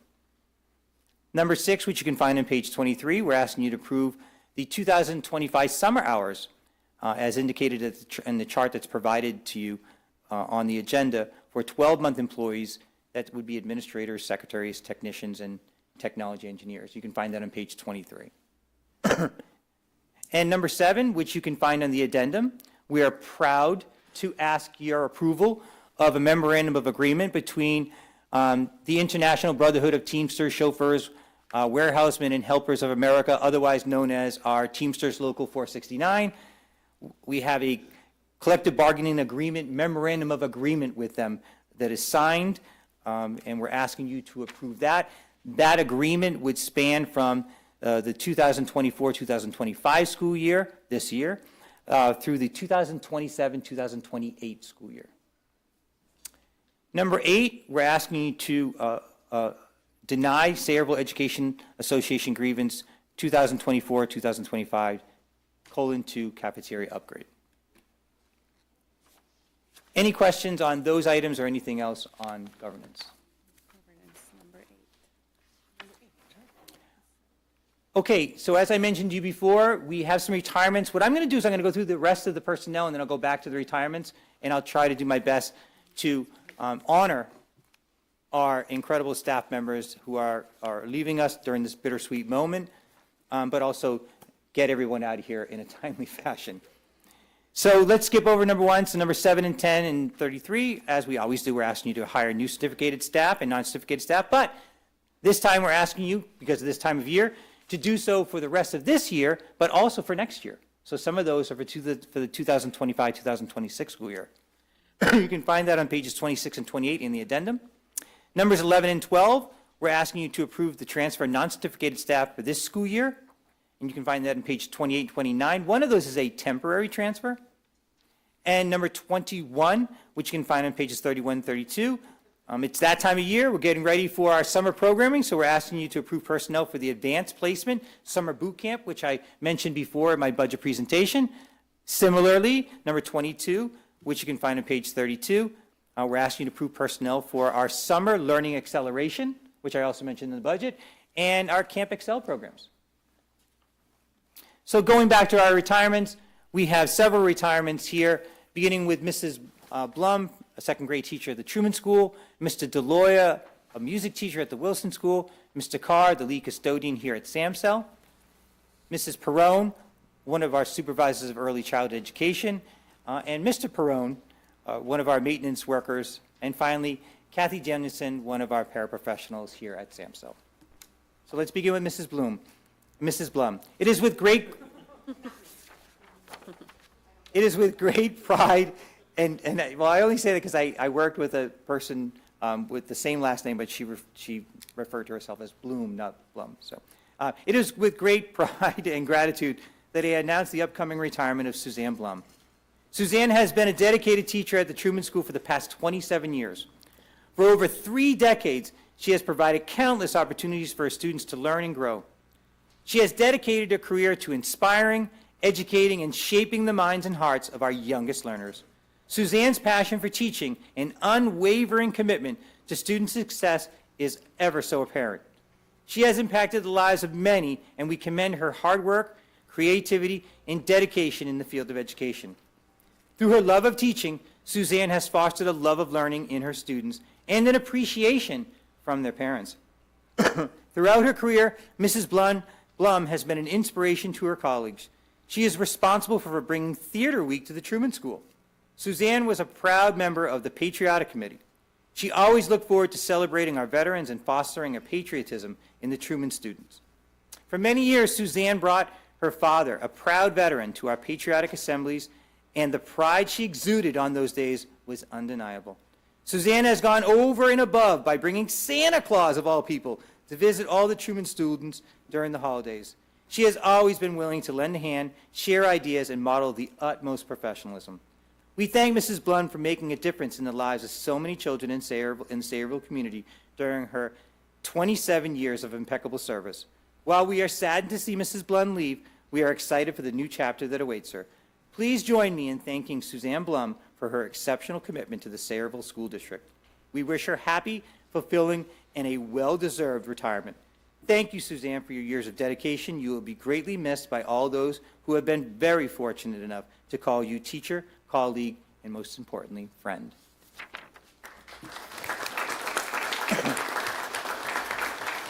Also from the Truman School, Kim Thornton. Mrs. Kim Thornton has been a dedicated and admired teacher at the Truman School for over 33 years. Once again, 3 decades, folks. She started her career as a student teacher and is ending it as an integral part of our ASI team as the math support teacher. Most of her career here was spent in kindergarten and first grade, where she not only shared her expertise with her students, but with the teachers as well. She has successfully mentored and trained many new and seasoned teachers throughout the district. She serves as a vital part of the school response to intervention team, where she helped implement the new Lincoln Intervention Manager system. She is the chairperson of the Outdoor Committee. Through her work with Acadia National Park and the Truman PTO, she actually secured the first outdoor classroom in the district where her legacy and love of all nature will live on. She is always willing to help anyone, anytime, anywhere, and she's the laminator changer and the only one that knows how to fix the laminating machine. So hopefully she's willing to train other teachers about this too, just one more time. Seriously, we wish Kim all the best in her retirement and all future endeavors. So please give her a nice round of applause, too. I've had the honor and privilege of really getting to know Kim since I started in the district, and she is the epitome of professionalism and what a master teacher is, and she is going to be greatly missed. And above all, what I enjoy the most about her is her enthusiasm and her steadfast commitment to the students that she serves and she loves and adores. So I'm going to miss her greatly. Her smile is one that lights up a room, and she's just an incredible person. So going to be missed. Paul DeLoya. Paul DeLoya is the music teacher at the Wilson School and has been in the district since starting at the middle school in 1998. For these 27 years, again, almost 3 decades, he has instructed students in music appreciation, concert band, string orchestra, and chorus ensembles in these 2 schools. Mr. DeLoya is remembered by his students for his entertaining teaching techniques of the Magic Composer's Basement, traveling with the Magic Airplane, and unique versions of Happy Birthday. Over the span of his career in Sayreville, Mr. DeLoya has directed over 100 performances of these various bands and orchestras. He has created many arrangements and composed several songs for these performances, which worked in conjunction with the school theme for that particular school year. That's how talented he was. Or he is, I should say. Mr. DeLoya has always been most passionate about instilling a love for music for his students, which he does so effortlessly. Many of his former students have continued with their music education. Several have actually become music teachers. Some of them are now professional musicians. We wish Paul continued success in his musical career. We are so grateful to him for his contributions to the musical scene in the Sayreville Public Schools. So please give him a big hand on his retirement.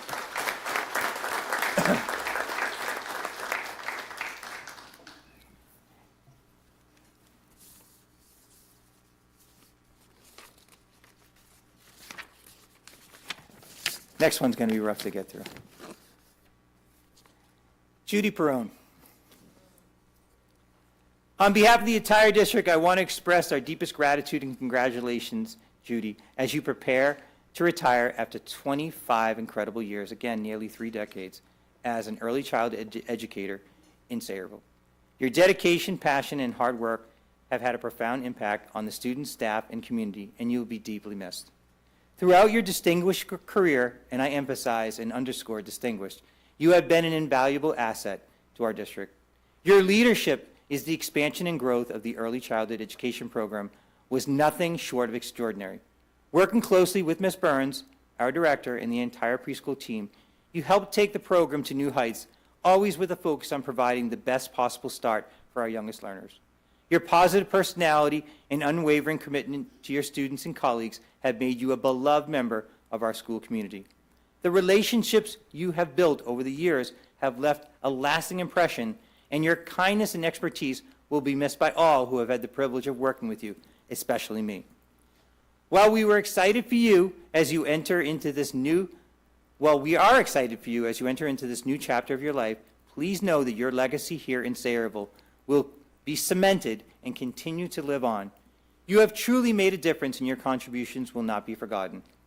Judy, we wish you nothing but the best in your retirement, and we thank you for the years of service to our district. You will always have a special place in our hearts, in the hearts of everyone who has worked with you over the many, many years. So congratulations to Judy Perone. And we're going to ask her to stand so you could put a face with the name. And she's here, so there she is. Mrs. Perone. There she is, right there. And on a personal note, I'll never forget when, again, when I was hired, we had 2 preschool classes at Slover School, and I walked into her classroom, and I was just completely amazed and inspired by her and what was going on in that classroom. And I knew, as a superintendent, if we are going to grow this preschool program, we have to grow it like the way she was teaching her classroom. And goodness gracious, Ms. Burns, when she recommended her, we both knew that our classrooms were going to be models of the classrooms that she went ahead and oversaw for so many years. Judy, your attitude is infectious. You come in every day with a smile and this undefiable optimism. And I think that, along with your loving and caring personality, is what I'm going to miss most. So thank you so much.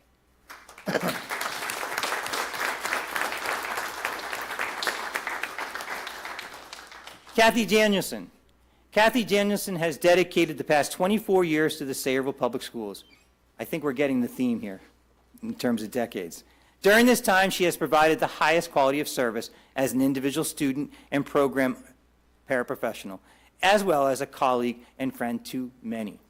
As a program paraprofessional, Ms. Danielson is, to put it bluntly, the gold standard, absolutely the gold standard. Her knowledge of student needs, knowledge of district and school procedures, and most impressively, her knowledge in the area of social emotional development has made Ms. Danielson a tremendous resource for our special education teachers and child study team members. And, by the way, the go-to person for some of the most complex student needs in the district. As a one-to-one paraprofessional, no one, I mean no one, can dispute her well-established reputation as a stabilizing force for students and the most significant behavioral challenges.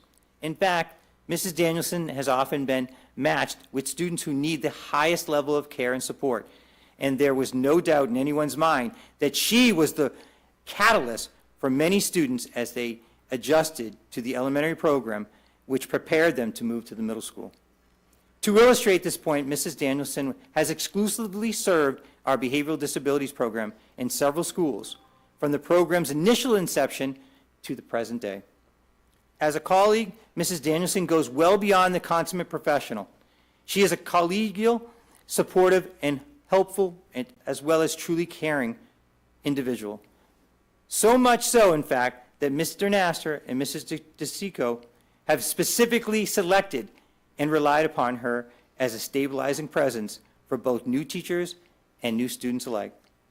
It goes without saying that Mrs. Danielson has offered the highest level of care through her patience, compassion, commitment, and encouraging manner. These outstanding qualities have surely left a lasting impression on the students she has served and the colleagues she has worked with so well. When you think of someone that is going to be hard to replace, think of Mrs. Danielson. When you think of someone that is selfless, think of Mrs. Danielson. When you think of someone that deserves a heartfelt gratitude, think of Mrs. Danielson. On behalf of the Sayreville Public Schools, our Board of Education, we wish Mrs. Danielson a long and happy retirement. Please give her a hand, too. And again, you can't put into words how magical she is with our students. Most importantly, our students with the greatest behavioral challenges. She is truly one of our student whisperers, and her performance just illustrates that. Barry Carr. Barry Carr started his career with the Sayreville Board of Education in October 1989. After years as a custodian at the Truman School and the middle school, he moved on to Samsel in 2001, where he would eventually become the lead custodian. Barry has been quite the hero of the Samsel Upper Elementary School, always keeping things spotless, lending a hand, and brightening our days with his friendly smile and incredibly positive attitude. It won't be the same without him, but we're so very excited for him to enjoy some well-earned rest and relaxation during his retirement. Congratulations, Barry. We will miss you very much. And on a personal note, you know what? Moving from the Sayreville School to Samsel was pretty difficult, I think, on all of us. And one of the many people that made that transition much more bearable and comfortable was Barry. And I'll forever be grateful and in his debt for the kindness and the support that he provided to each and every one of us, especially me, in making that transition. His smile, again, as is written, is exactly what it is. He lights up the corridor as he's going down the hallway, always willing to do whatever you need him to do without a complaint, with a smile, and doing it because he wants to do it for you. Just again, a great example of someone that can have such a dramatic impact on the climate of a building. Barry Carr, again, what a climate changer here, not only for us in central office, but most importantly, for the students and staff at Samsel. And then if the name sounds familiar, it's because they are related. They're stealing away to, what's that song, how's that song, sailing away to Key Largo together. We had it all. Oh, sorry. Sorry. There is no singing. I'm not allowed to sing. Thomas Perrone, a.k.a. Judy's husband. Tom started his career with the Sayreville Board of Education in September 2011. During his years of service as a night maintenance worker, Tom has always been dedicated and reliable, and I underscore reliable. From quick fixes to big projects, Tom has done it all. We thank him for his hard work, his proficiency, and his many contributions, and wish him all the best during his well-deserved retirement with his wife, Judy, and the rest of his beloved family. He will surely be missed by all who have had the pleasure, and most importantly, the privilege of working with him. Cheers, Tom. Congratulations, Tom. And I believe Tom's son is with him today, and Judy, Tom's son is with you. The twins are with you today, so I know that their plan is to spend a great deal of time with them in their retirement, and you know what, who could blame you? In terms of Tom, again, coming to a new district is difficult. When I was superintendent, all of a sudden, this guy would walk into my office and he'd ask me how my day's going. And that's something Tom did every day that he saw me. And you know what? There were times when maybe there were contractual problems that, and so forth between the Teamsters and the Board of Ed. Didn't faze him at all. Tom came in, whenever he was in central office, most of the time to see Judy, he would always take the time to stop by and say, how are you? How's your day going? What's new with your family? Is there anything I can do to help you? And Tom, that will always be a lasting impression that you've made on me. And Tom, that is something that since you started that with me, I've always tried to model that with other people. I've always tried to pay it forward for what you did for me. So I can't thank you enough for your kindness, your humility, and your generosity toward me. So congratulations to the two of you in your well-deserved retirement. And Mrs. Bloom, I'm sorry for the long presentation, but it has concluded. Dr. Labby. I would say that I grew old during your presentation, but I'm already old, so it doesn't matter. At this time, we will need a motion to approve the agenda. So Thank moved. you. So I have Mrs. Napolitano and Mr. Callahan? Oh, Mr. Callahan, sorry. Mr. Callahan? Oh, yes. Mrs. Chudkowski? I'm abstaining from number 50 in finance, and yes to all others. Okay. Mr. Fernandez? Yes. Mrs. Hernandez? Abstain for 22nd, the rest, yes. That was number 22 in finance. Did you also want to abstain on number 6 in finance? All right, abstain to number 6? Yep. Okay, and yes on everything else. Mrs. Maldonado? Yes to all, but 50, I abstain on 50 from finance. Finance?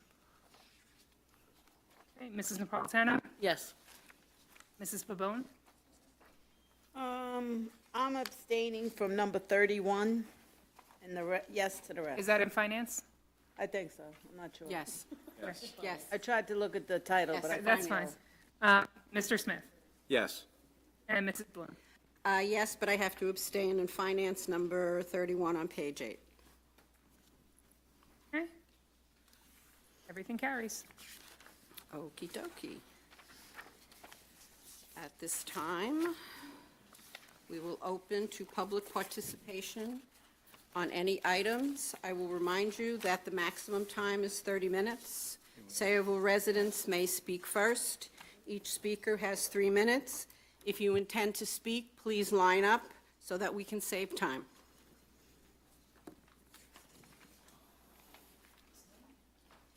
Come forward, please.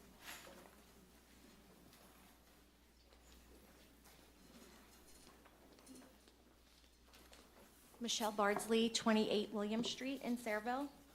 I'm speaking on policy 5756. I just want to read some statistics. LGBTQ plus young people are not inherently prone to suicide risk because of their sexual orientation or gender identity, but rather placed at higher risk because of how they are mistreated and stigmatized in society. A recent study among LGBTQ plus young people, only 1/3 experienced parental acceptance, with an additional 1/3 experiencing parental rejection, and the final 1/3 not disclosing their LGBTQ plus identity until they are adults. Another study found that LGBTQ plus young adults who report high levels of parental rejection are 8 times more likely to report attempted suicide and 6 times more likely to report high levels of depression. I'm a proud mom of 2 gay daughters. One of my daughters graduated from Sayreville High School.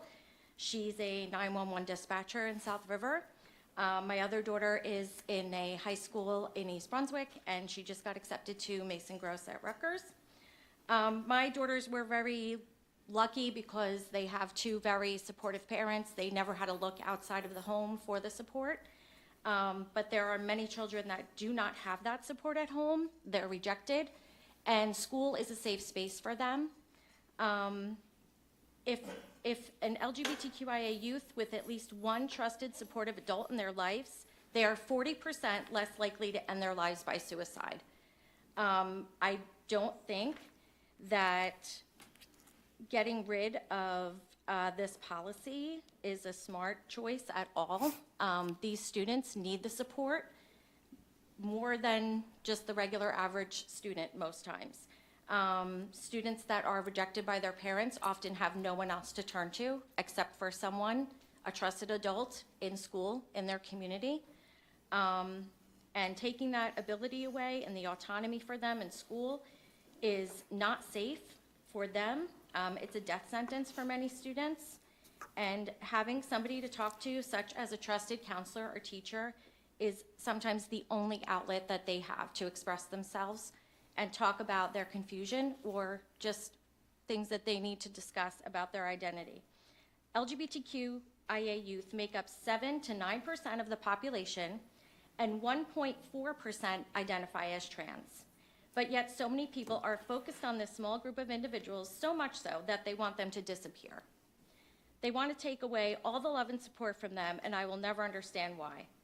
Having a support system for all children is imperative to their mental health and their growth. LGBTQIA youth deserve this just as much as any other child. Thank you. Thank you. Thank you.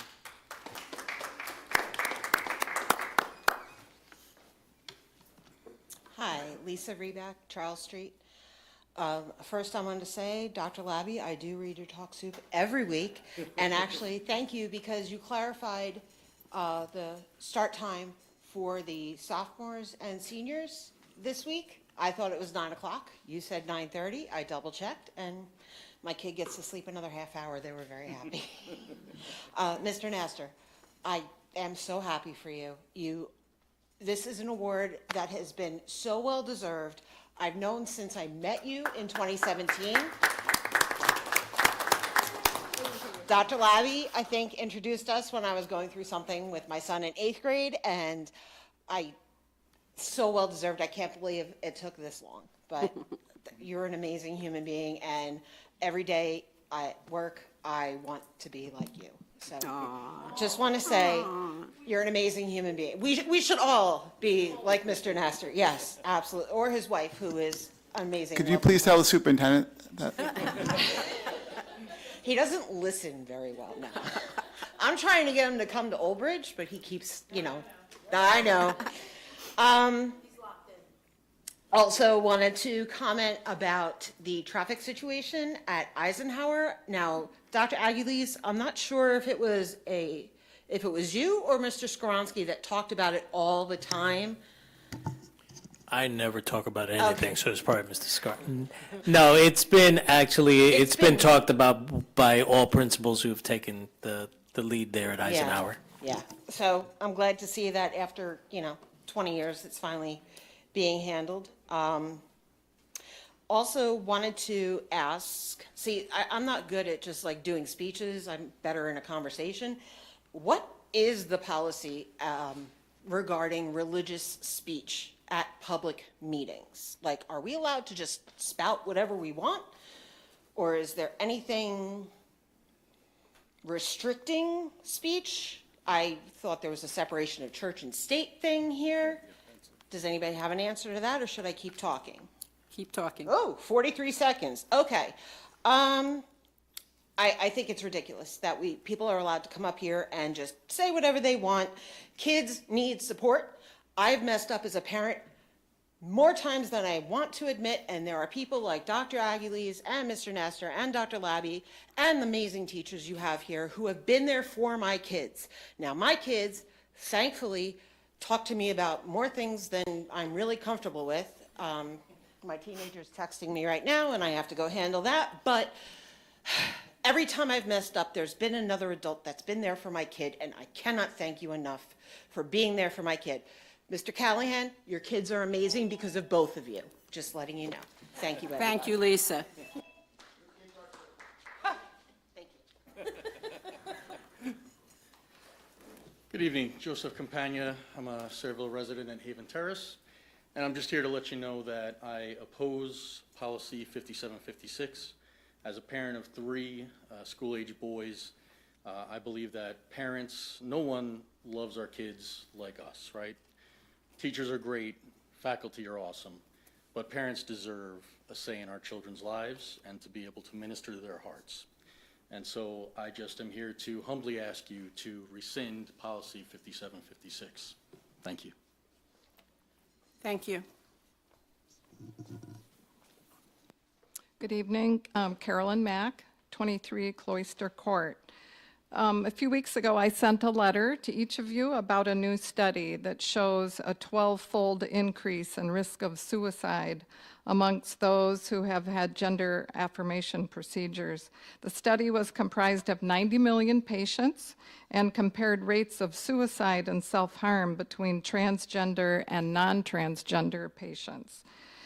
Quoting from the study, transgender individuals face elevated depression rates leading to an increase in suicide ideation and attempts. The conclusion of the study is gender-affirming surgery is significantly associated with elevated suicide attempt risks. The study reveals that if you continue down this road of keeping this policy 5756, you are elevating the risk 12-fold by promoting this ideology. 5756 does not save lives, as some of you have been led to think. Some on this board would stubbornly keep this policy with its flawed ideology and risk losing federal funding. Of a $147 million budget, and that's Dr. Labby's number, he said the federal portion is $2 million. He said that this loss would certainly not cause our taxes to go up, which indicates to me he is willing to lose that money by hanging on to a policy that is optional. It's not mandated. Meanwhile, newly released data from the state shows SAT scores have dropped in New Jersey for the 3rd year in a row, as have math and reading scores.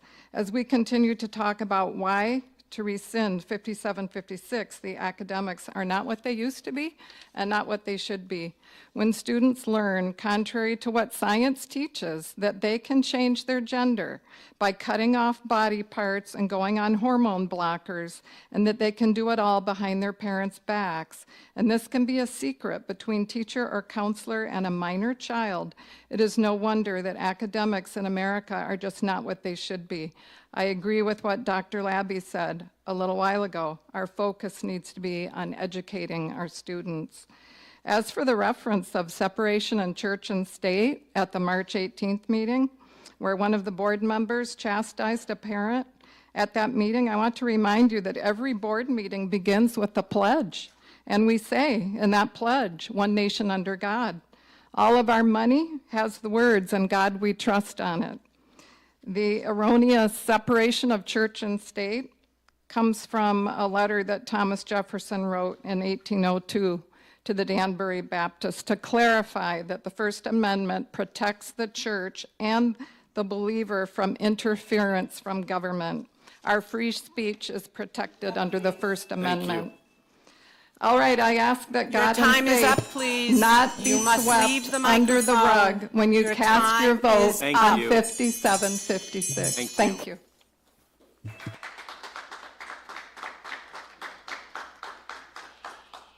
Hi, I'm Kim Blanda, 13 Meadow Lane, Old Bridge, and I'm reading a letter from Kim Lindley, who couldn't be here tonight. Dear Sayreville Board of Education members, good evening, and thank you for all you do for the students of Sayreville. My name is Kim Lindley, a mom, former teacher, taxpayer, and a Manalapan resident. Tonight, I would like to speak on the rescinding of suggested policy 5756. In the recent past, the following school districts abolished policy 5756: Hanover, Middletown, Marlboro, and Manalapan, just to name a few of the 40-some. Now these schools can concentrate on learning. Policy 5756 is a school board policy that is divisive to the family unit. This policy creates division within the school community. A student is allowed to change their gender identity without parental authorization. If a student identifies as a different gender, the school is required to now recognize them with their new name and gender. A separate file is created for the student. The parent is not made aware. The school social worker stands in lieu of the parent if they aren't accepting of the new gender identity of the student. A gender-affirming plan is created with the student, again, parents not notified. The student determines when the parents will know. Parental authorization is required for distribution of aspirin, for school trips, and for pictures of students to be taken. How does policy 5756 make any sense? One key element that a teacher strives for is clear communication lines with the parents. It has been proven that when the teacher and parents work in tandem, that the student is the ultimate one to benefit. Students who have parental involvement tend to have less behavioral problems, less absenteeism, and more involvement in school-related activities. Getting parents involved in schools by the Center for Comprehensive School Reform and Improvement is just one article that encourages parental involvement, www.readingrockets.org. When teachers have parental involvement, they benefit as well. These benefits of clear communication lines with the parents are less homework problems, less absenteeism, and more precious time teaching than addressing behavioral issues. How can there be true, clear communication lines with policy 5756? This breaks the trust between parents and teachers. Why and when would a parent believe a teacher when they don't know if they're hearing the truth? The harassment, intimidation, bullying policy is already in place for the protection of students when in need. Please rescind policy 5756 so we can focus on learning. Thank you for your time. Sincerely yours, Kim Lindley. Thank you.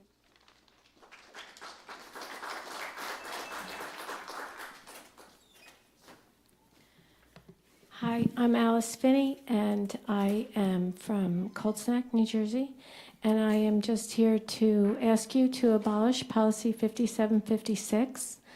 I wanted to also address that the separation of church and state was in that letter Thomas Jefferson wrote to the Danbury Baptist Society because they were concerned about the church, about the state interfering with the church as it did in England, and it required them to all practice the same faith. So Thomas Jefferson said, no, we're going to protect the church from the state and allowing us to practice our freedom of religion, not freedom from religion. So it's easy to have a prayer, and it is an application that we are allowed by our First Amendment rights. In addition, I am a teacher, and I teach high school students. And I know that this policy has come down when we had some training on it as far as pronouns and things like that. Now, that is not exactly what this policy is about, but I feel that I want to have my right to be able to tell the truth to my students because of my faith, and I'm allowed to, in the New Jersey State Constitution, to exercise my rights according to my faith. So I think there's a lot of teachers and other people that would like to tell the children the truth. That said, that means we don't want to hide secrets from parents.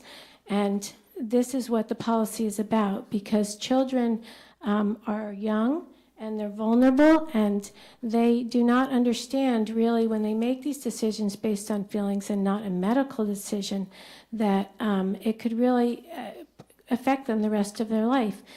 And it's about parents being there to stand beside them and to guide them and to help them go through whatever difficulties that they're going through. Children are not allowed to have a tattoo or to drink or to drive or to smoke or to vape or do other things. And why would we allow them to hide secrets from parents? So my story is that I was a tomboy when I was a child. I grew up 7, 8 years old.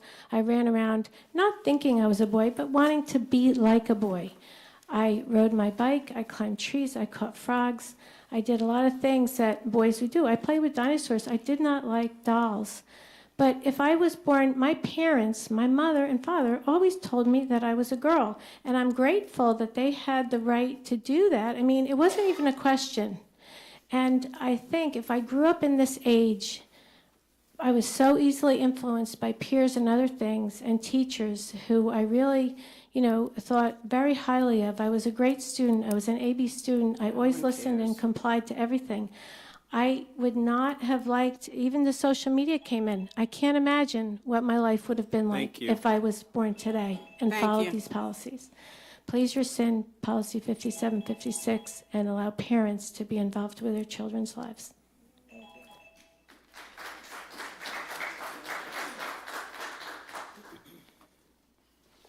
Good evening. My name is Ron Mack. I'm from Old Bridge. Yes, we do have a policy about separation of church and state. It's called the Constitution of the United States. It's the First Amendment. I stood here a year ago and I said, if somebody can show me the separation of church and state in the Constitution, I'd give them a $100 bill. There's no such thing. It's a myth. You can't constrain people's free speech. I speak tonight as an American with free speech rights guaranteed by the First Amendment. I speak here tonight as a New Jersey citizen under the New Jersey Open Public Meetings Act. A year ago, I suggested that this Board of Education put 5756 up for vote. You didn't do it. You should have done it at that time. You're entering a new era. You have a short window of opportunity to rescind 5756. Which is an abuse to the New Jersey children and a target for the new administration. Today, where does Sayreville stand legally? Where does Sayreville stand legally after the first 100 days, which is today? Years ago, Sayreville Board of Education, not you, a previous one, voted foolishly to place themselves legally under the suggested policy 5756, suggested. This was unfortunate, if not outright legal ignorance. 5756 was never at any time mandatory. Because of this, some New Jersey schools chose not to endorse it at that time. Voting yes back then to 5756 removed Sayreville parents' right to know what is going on in this area and with their child in your school. Now the current Board of Education, you have a short window of time. You're being given the chance to legally free Sayreville from this non-mandatory guideline that your previous board foolishly voted to convert as a guideline to a legal mandate for Sayreville. So the board you now represent have been legally bound to this. Good news is that Sayreville parents and taxpayers, the current Board of Education, can legally rescind it in the next 2 months. 42 other school districts in New Jersey have recently done just that. Do you know why they voted to rescind it? Because all 42 have had some good legal advice to do just that with their school lawyers present all the whole way. There is not one pushback from Trenton to those districts that remove 5756.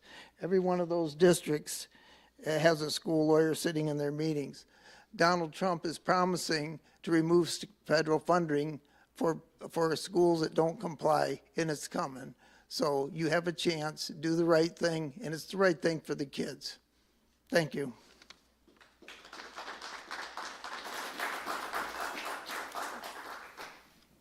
Kelly Wankmueller, Parlin, New Jersey. Bear with me, I want to choose my words wisely here.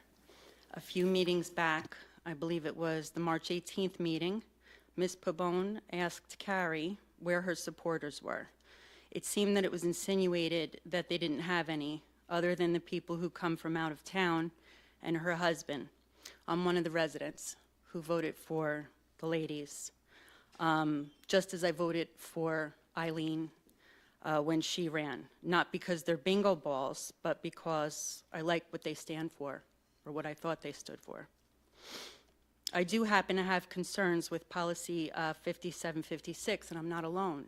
It doesn't make me a bigot. That makes me a concerned parent. I have questions, I have concerns, and I would like an open forum to address those things instead of just being shut down here. I know that some of the board members are sick of hearing about it, but really that's too bad. I mean, this is a current issue, and you're on the board, and you need to hear about it. It doesn't surprise me that many residents don't come to these meetings to speak because of how they're received if they are not 100% on board with 5756.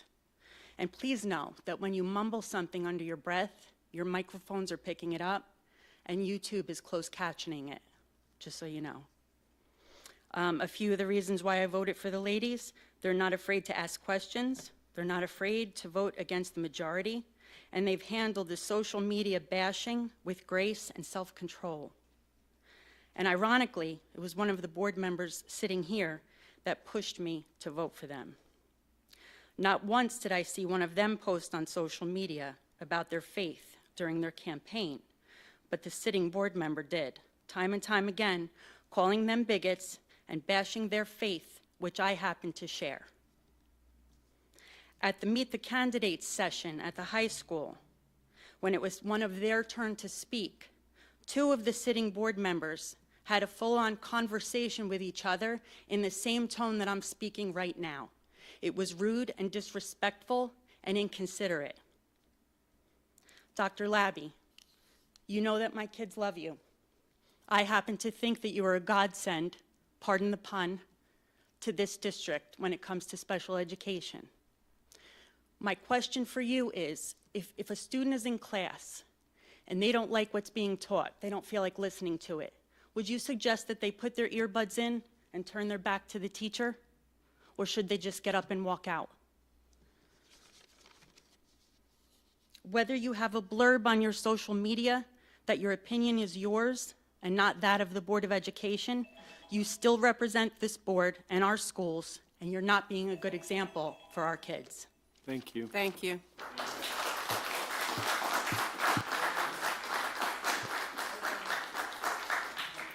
Good evening, board and staff. Anthony Sposato, Gabe's dad, Washington Road. It is lovely to be in a room with so many of Mrs. Chudkowski's donors. I've certainly heard so much about them. I'm here tonight to talk about the bills list for April 29th, specifically the dental account. That would be nice, right? I would love to be able to talk about that. No, I'm here because the bullshit train is back in town. I saw folks post it online and encouraged us to come talk about the don't tell parents policy, which sort of made me laugh. Since 5756 was introduced years ago, not a single parent in Sayreville has ever had information withheld from them regarding their student's sexual orientation or gender identity. No speaker tonight, nor member of this board can change that fact. Like almost all other Sayreville parents, I am proud to have put my kid into the public school system here, with incredible staff that we don't thank nearly enough. And as the parent of a public school student, I am grateful beyond words for everything we ask our educational partners to do for our kids. If you are a parent listening, please understand that children who struggle with sexual orientation and gender identity issues do not struggle in a vacuum. There are a myriad of pressures and conflicts that make life hard. Candidates who ran on revoking their right to privacy in violation of state anti-discrimination laws notwithstanding. The Trump administration is now defunding the suicide hotline for LGBTQ+ kids. So parents who can hear me, your support now is going to be extremely crucial. The truth is this: the presence of a single supportive teacher or community member has proven to be determinative. So please continue to be visible and vocal in your support of our kids. Now, in light of folks from other towns coming in with political and religious agendas, spending money to elect candidates who want to insert their beliefs into our public schools, and despite a sitting board member saying she would put a Bible in every classroom if it was up to her, folks with a rudimentary understanding of constitutional law know that there is a separation between church and state that has been upheld for decades, one that has been written about in books for generations. And I'll say this to be heard clearly: if anyone on this board is actively looking for books, please know I've been waiting for this, and I'm ready to make many referrals for you. I do find it curious how a member of the public might know what a board attorney thinks or does not think about 5756 and its relationship to funding allocation, especially given that a board attorney has not spoken about those issues, certainly not in public session. That is where we are. So what do we do? If parental involvement is important, as I believe it is, please grab your friends and come to these meetings.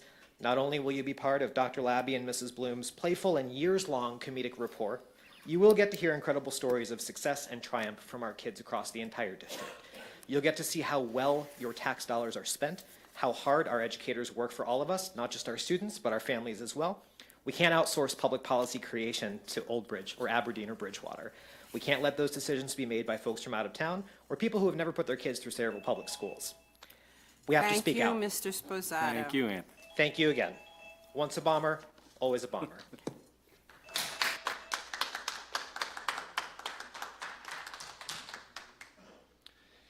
Good evening. My name is Atef Gali, reside Henry Street in Sayreville, and I'd like to talk about 5756 policy. I heard about it about 3-4 weeks ago, and I get horrified when I read about it more, when I search YouTube and Google. What about 5756, how damaged for a lot of kids, and some of the kids commit suicide as well. I rejected, I oppose it, and as a parent, as a Sayreville resident, I oppose this one, and all what I'm asking to rescind it. Thank you. Thank you. Thank you.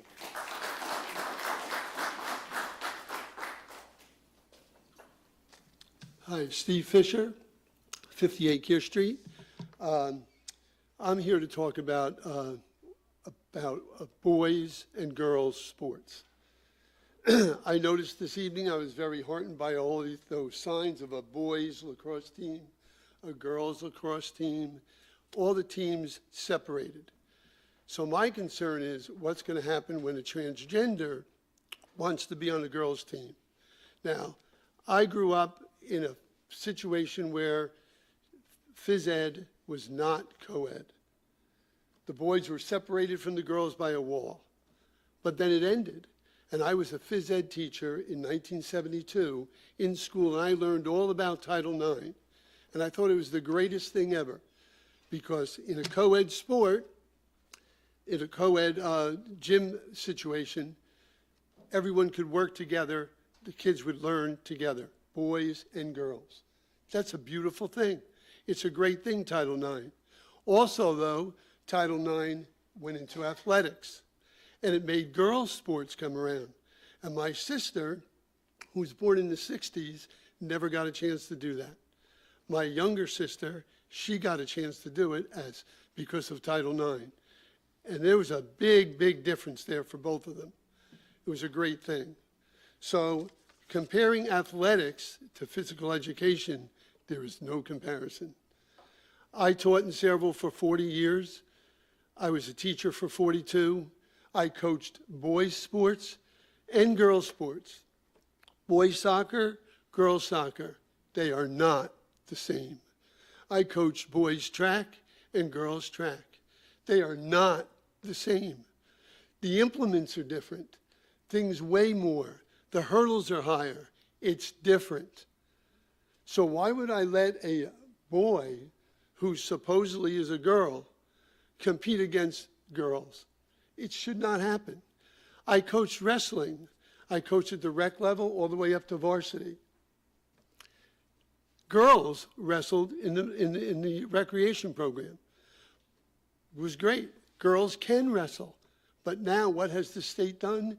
They formed 2 teams, boys wrestling and girls wrestling. Go on the website. You'll see it. Sayreville has a girls wrestling team. It's listed. And that's the way it should be. So my concern is what the board's going to do with this policy that is not mandatory. It is optional. We don't need it. We have laws. We have things that protect people. We don't need a policy extra to make people are different.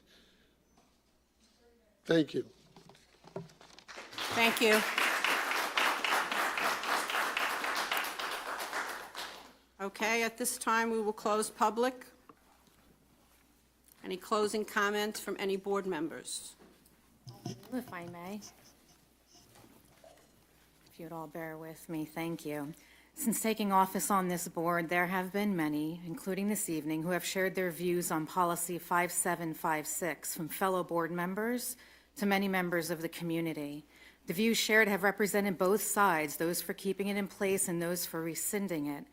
The 3 people who have not yet shared are Lady Katya and I. We've listened respectfully and attentively to every single person who has taken the time to come out to our board meetings, regardless of whether their views aligned with ours.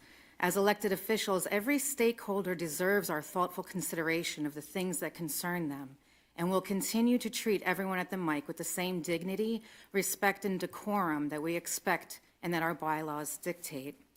During our campaign, we pledged to focus on Policy 5756, among several other important issues. And from the moment we were sworn in, we have been working hard to that end. We've met individually with almost every member of this board to get to know you and to give you opportunity to get to know us. We've talked about 5756 together and discussed your views on it. One thing that rang out the loudest is that we can all agree that we are for the protection of every student from discrimination, harassment, intimidation, and bullying. We agree on this. This we all agree. So let's start where we, the state of New Jersey, and the federal government agree. I ask that you thoughtfully consider the following, my fellow board members. The New Jersey law against discrimination protects every U.S. citizen from discrimination, including our students. Title IX of the Education Amendments of 1972 protects U.S. citizens from discrimination. The Civil Rights Act protects U.S. citizens from discrimination. These have all been in place long before 5756. They are all upheld in New Jersey and the Sayreville School District, and they protect all of our students and faculty from discrimination. Reading through Policy 5756 in its entirety, there's only one single item that is labeled as a protection in the entire policy for trans students, and it's the withholding of information from parents about a student transitioning. So the claim that 5756 protects trans students is only based upon the do not tell parents clause. There's no other protection described in the policy. This is the issue that's up for debate from those who are for keeping this policy in place. In all other ways, all of our students are under the umbrella of protection by state and federal laws against discrimination. Now let's look at the don't tell parents rationale, because that's really what we're talking about, and it's very serious, and it's worthy of our time at this table. The Federal FERPA Act of 1974, the Family Education Rights and Privacy Act, is a law that protects the privacy of student records and the rights of parents' access to any and all information in such records until a child turns 18. So parents have the right to all information about their child here in Sayreville according to federal law. Quoting the law, FERPA gives custodial and non-custodial parents alike certain rights with respect to their children's education records, unless a school is provided with evidence that there is a court order or a state law that specifically provides the contrary, which there is not. Otherwise, both custodial and non-custodial parents have the right to access their children's education records, the right to seek to have those records amended, the right to consent to disclosure of personally identifiable information from those records, etc. So let's be clear. Parents have the right by law to all information in their student record. However, 5756 directs the preparation of a second file for trans students, a secret file that is to be kept from parents. This is clearly a violation of federal law and the protected rights of parents. It doesn't matter who may disagree with this law, it's federal law. It's not our job nor right as a board to disregard federal law and the language of any of our policies. That alone is a very strong reason to rescind a policy that contains such a violation. It opens up our district to the risk of lawsuits as parents become more and more versed in their rights as they pertain to 5756. In addition, 5756 violates parents' constitutional right to direct the upbringing and the education of their children. Now let's look at the other aspects of the Don't Tell Parents clause. It's a reckless undermining of the family unit to tell children to keep any secret from their parents, and in so doing, rendering null the most important support system in their life. Some shared here at the microphone that they have gay or trans children, but they also shared in the next breath that they had an open relationship with their children, and their children shared everything with them. This is what I'm referring to. It's not our call. It's not our right. It's not our job as a board. Our job is to provide an excellent education to every child in Sayreville, as Dr. Labby pointed out 3 different times this evening. When did we start thinking that our role is to infringe on constitutionally protected parental rights in this way? Teaching them through this policy that their parents aren't to be trusted, that their homes aren't a safe place, is an egregious affront to the parents of Sayreville. They deserve more respect than this. Looking at Supreme Court cases, the following quotes demonstrate this point. Wisconsin versus Yoder, the history and culture of Western civilization reflects a strong tradition of parental concern for the nurture and the upbringing of their children. This primary role of parents in the upbringing of their children is now established beyond debate as an enduring American tradition. Quilloin versus Walcott, we have recognized on numerous occasions that the relationship between parent and child is constitutionally protected. Parham versus J.R., our jurisprudence historically has reflected Western civilization concepts of the family as a unit with broad parental authority over minor children. Our cases have consistently followed that course. Santosky versus Kramer, discussing the fundamental liberty interest of natural parents in the care, custody, and management of their child. Glucksberg, Supra, and a long line of cases. We have held that in addition to the specific freedoms protected by the Bill of Rights, the liberty specially protected by the Due Process Clause includes the right to direct the education and upbringing of one's children. Citing Meyer and Pierce, in light of this extensive precedent, it cannot now be doubted that the Due Process Clause of the 14th Amendment protects the fundamental right of parents to make decisions concerning the care, custody, and control of their children. We clearly do not have any right to withhold any information from parents about their child. It's not debatable, according to the laws of our land, no matter our personal opinions. Let's unpack that save that one child rationale. This rationale assumes all parents of trans students guilty of intent to abuse their child or render them homeless, and their homes unsafe for the trans child, hence the Don't Tell Parents clause. All in an effort to save that one child. Save them from what?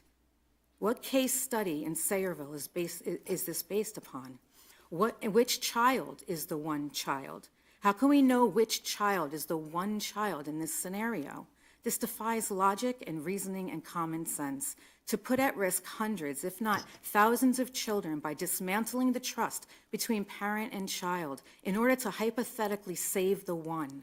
It is our staff not trained to recognize the evidence of abuse and neglect and to act accordingly. Would our staff therefore not recognize the abuse and or neglect of this one hypothetical child and proceed according to protocol in alerting the principal, etc., and therefore start the appropriate process of protecting that abused child? This process has always been in place. There is no one child in danger. Our staff is well trained. 5756 doesn't provide protection. Our long-standing training and protocol does.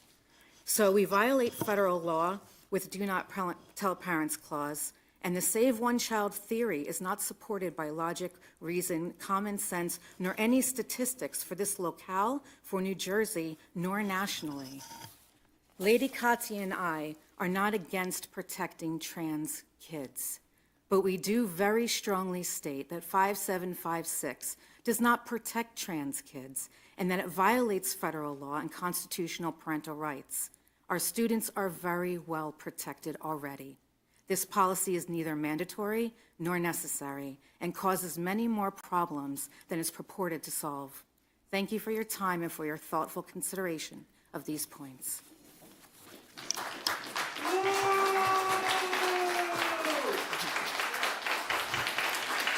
I have a comment, Lucy. Lucy. Any other comments from board members? Yes, I do. I'm also, Okay. All right, well, I'm going to go first. We go around?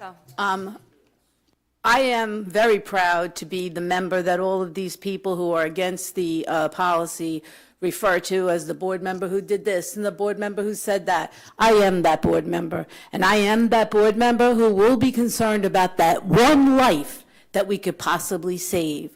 One kid who doesn't commit suicide. I am sorry, but I do think that saving one life, one kid, is worth it. And I will continue to be in favor of this policy, keeping it intact, no matter how many people come from different parts of the country, the state, the world. I don't care what Donald Trump says. I don't care what the news says. I will continue to support this policy. And if you don't like it, I'm entitled to my opinion and my vote. So thank you and have a good night. Katia? Yes. I'm going to talk about Policy 5756. For the first time, I want my fellow board members to hear what I have to say about it. And when we talk about Policy 5756, I want to be clear that we are not against transgender students. Every student deserves to feel safe, respected, and supported. Our school must be welcoming environments for all children. My concern is not about who we support, but how we support them, and more specifically, how we involve the people who know them best, their parents. Policy 5756 allows the schools to keep information about a child's gender identity from their parents. I believe this is a mistake. While the policy may be trying to help, it creates a wall between the students and family. That wall can hurt trust and make it harder for the student to get the full support they need. Parents are the primary caregivers and decision makers in a child's life. They are already involved in every aspect of their life: academics, health, discipline, and more. Schools regularly inform parents about grades, behavioral issues, and medical concerns. Why should something as deeply personal and potentially life-changing as gender identity be treated differently? When schools keep this kind of information from parents, it can lead to more than good. It can lead to more harm than good. Parents are often the ones who know their children best. Taking them out of the conversation is a student without the full support they need at home and in school. It also sends a message that parents can be trusted, which just isn't true for most families. Some may argue that withholding this information protects a student from an unsupported household, and that's an important concern, and the school should take it seriously.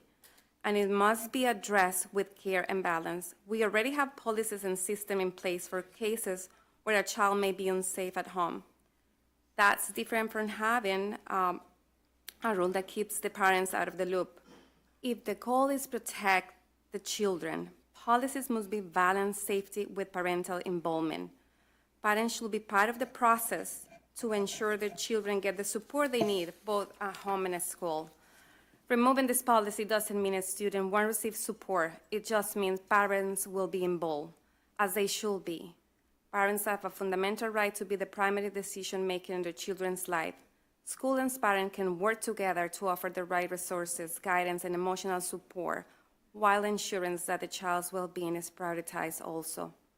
It's important to know that Policy 5756 is not a state law. Schools in New Jersey can choose whether or not to use it. Many school districts have already removed or changed the policy after hearing from their communities. In summary, Policy 5756 should be removed because it keeps parents out of an important decision. It breaks trust between the schools and families and makes it harder for the students to get the care they need. The best way to support a student is by fostering cooperation between parents and educators. Families should never be left out of the loop when it comes to decisions that affect their child's identity and well-being.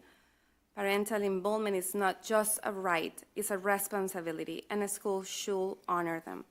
Let's choose policies that build trust, respect families, promote collaboration, and ensure every student receives the support they need with their families standing beside them. Thank you. Thank you. Any other board members wishing to comment? Yeah, Madam President, I'd like to speak as well. So first and foremost, as Carrie mentioned, we have done extensive due diligence. You know, I'm a compliance person, so I always go back to the fact base, right? So this folder here has every single policy, including 5756, FERPA, NJLAD laws, the statutes within there, the administrative codes. We've taken time, ample time to go through it, to understand what it means and how does it translate based on everything else. So I just want to preface that with that information. And if you guys want me to share it with you, happy to do so after the meeting. From the very beginning of our campaign, we promised to prioritize transparency, accountability, and unity between parents, students, and the school district. That promise included a clear commitment to reevaluate and work towards rescinding Policy 5756, a policy that undermines trust and parental rights. We have heard compelling remarks from Carrie and Katya on the issue, as well as members of the community. And now I want to offer my personal perspective, not just as a board member, but as a parent who has spoken out long before running for this seat. At that time, I shared not only personal views, but also data and real stories from families and students who have experienced the unintended consequences of policies like 5756. I followed up with factual resources and video testimonials, and today I want to build on that foundation with what we have since uncovered through our continued due diligence. Policy 5756 states that the school staff are under no affirmative duty to inform parents about their child's gender identity or expression. Let's be clear. This policy doesn't just break down communication, it creates mistrust and drives a wedge between families and places educators in an untenable position. Our Sayreville teachers, which in my opinion are some of the finest I've seen, are being put in an impossible situation. They are dedicated professionals who genuinely care about the well-being of our children. Yet this policy asks them to withhold deeply personal information from parents, the very people who have the legal and moral responsibility for their child's upbringing. That is not just unfair, it's unacceptable. Furthermore, there are already laws and local policies in place that protect the rights and dignity of transgender students, and more importantly, they protect all students. Rescinding Policy 5756 is not about removing protections. It is about restoring trust, upholding parental rights, and ensuring our educators are not caught in the crossfire of conflicting responsibilities. To get into my main points, there are already laws and Sayreville policies that provide necessary protections not only for transgender students, but for all students, such as the NJLAD laws, which I mentioned, which prohibits discrimination based on protected categories, including but not limited to age, sex, familial status, religion, sexual orientation, gender identity and expression, and disabilities. Current Sayreville district policies include 2260, which is the Affirmative Action Program for School and Classroom Practices.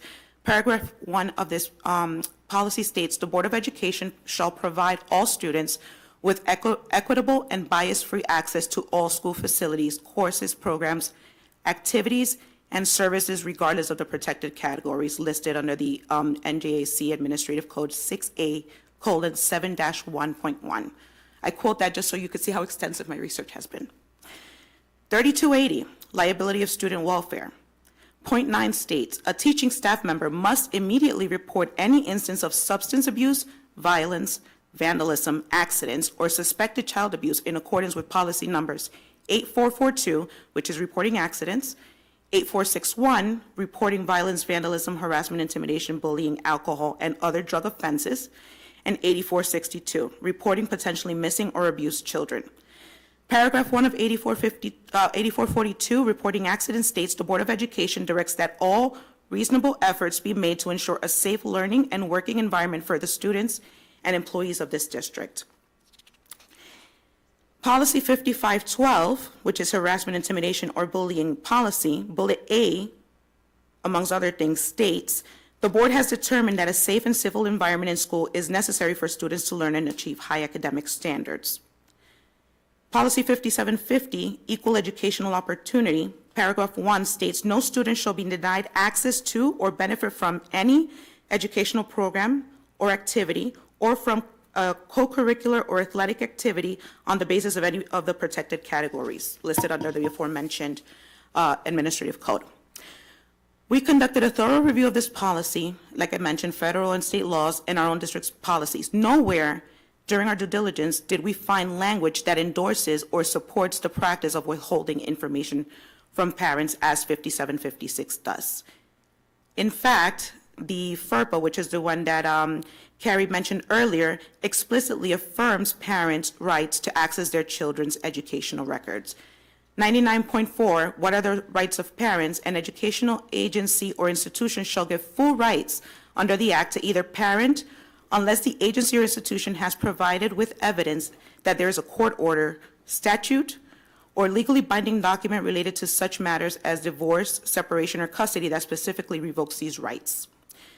Sayreville School District policies include, again, the HIB policy, which is 5512. It asserts the rights of the parents, provided parental rights have not been terminated by a court of appropriate jurisdiction. 8330, student records. The end of paragraph 3 and beginning of paragraph 4 state, the district shall provide annual written notification to parents, adult students, and emancipated minors of their rights in regard to student records. Copies of the applicable state and federal laws and board policies shall be made available upon request. And I quote this, non-adult students may assert rights of access only through their parents.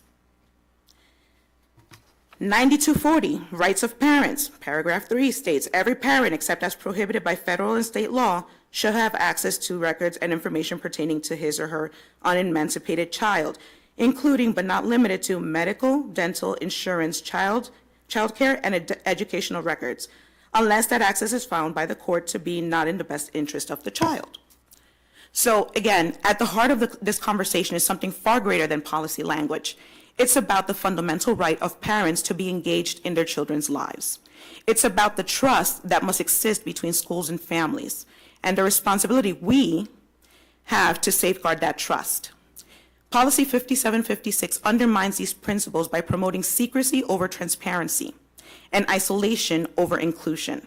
We can and we must protect every single student, while also honoring the vital role parents play in their children's lives. That is not just possible, it is necessary for the sake of unity, transparency, and the well-being of every student and every family in our district. I strongly urge this board to do what is right. And as such, Madam President, I move to rescind policy 5756. I second.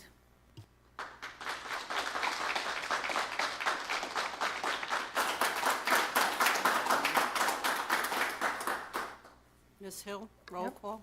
Mr. Callahan? They move to rescind it. No. Mrs. Tchaikovsky? Yes. Mr. Fernandez? No. Mrs. Hernandez? Yes. Mrs. Maldonado? Yes. Mrs. Napolitano? No. Mrs. Pabon? Absolutely not. Mr. Smith? No. And Mrs. Bloom? No. Okay. Motion Yay. carried. So does this mean, because I've asked for us to vote on this before to get this done with, does this mean that we are done with this discussion? That we've all voted, that we're not going to rescind it? Are we going to, because, I mean, not for nothing, it's 10-something, we're still here talking about this thing week after week, month after month. We're not going to rescind it. We Yeah, will I not mean, stop fighting and to I don't, rescind this and I don't, and I policy. don't take anything. It's our positions. I know, let me just, Well. and I am speaking. I don't take Pabon. anything away from you and your belief and your desire to overturn it, but it's not being overturned as of tonight. So are we going to be going through this every single meeting? I just want to know. Because it is very upsetting to There have to are go some through this every time. There are some districts in New Jersey of the 44 that have already rescinded Mhm. it. where But it this was isn't one not- of them. But where it was not accomplished in one meeting, it takes dialogue. This is our first effort in sharing about this for the first time. One district, it took 2.5 years to get it rescinded. This is not something that we feel is unimportant. It's important enough for us to continue the effort, yes. Yeah. Mr. Smith? I do appreciate the three of you sharing your views tonight. I appreciate the public when they speak on either side of it. I may agree with you, I may disagree with you.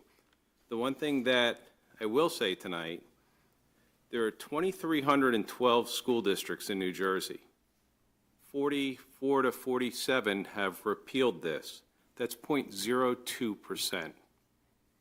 So I just want to kind of put it in perspective. If I may, just a quick comment, there are actually 544 districts in New Jersey, so the number, therefore, percentage-wise is much higher. Actually, it's over 600 if you total number of school districts is over slightly over 600.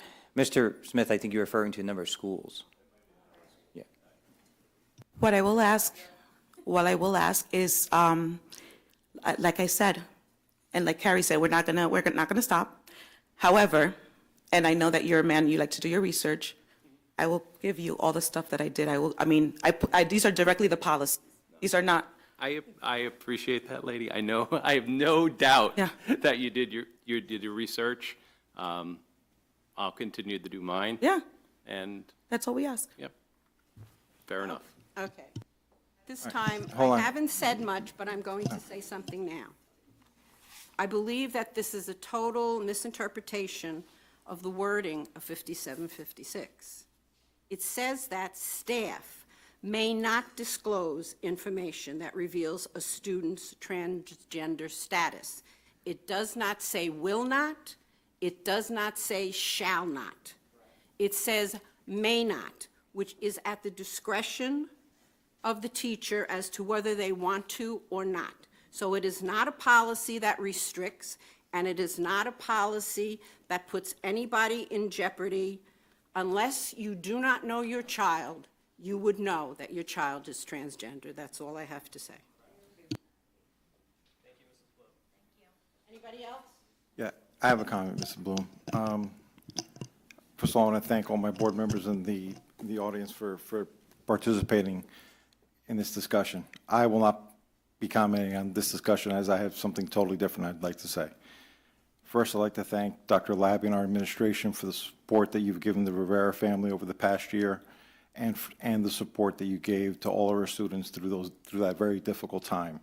You responded quickly on that evening, and it was truly appreciated by everyone. It was amazing support that you gave to our student body. And my second comment, as we all go through kids through primary, secondary, and our universities, we have many influences on us. We learn a great many things throughout the schools. One of my greatest influences to me, who taught me not only things in the classroom, but imparted upon me great life lessons that I carry through with me to today and that I impart upon my children, is in this room today. Coach Fisher, your passion, your dedication, and the lessons that you've taught me, I carry through to this day. I can't express to you what you've meant to me over the years, and I want to thank you. And I just want to say that we wanted to you guys to hear what we have to say about it, and we'd like to have a conversation, but I just want to remember the board members that we all care about the children.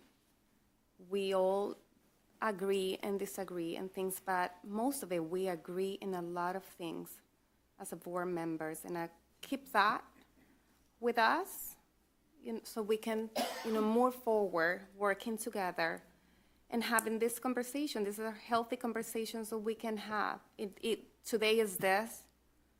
Maybe in a couple of months is going to be something else, but we agree in a lot of things. Keep it in that so we can work together as a board member for the kids that we all love and want the best for them.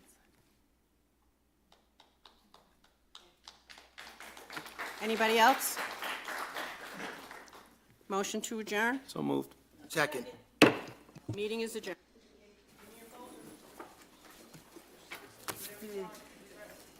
Jeff?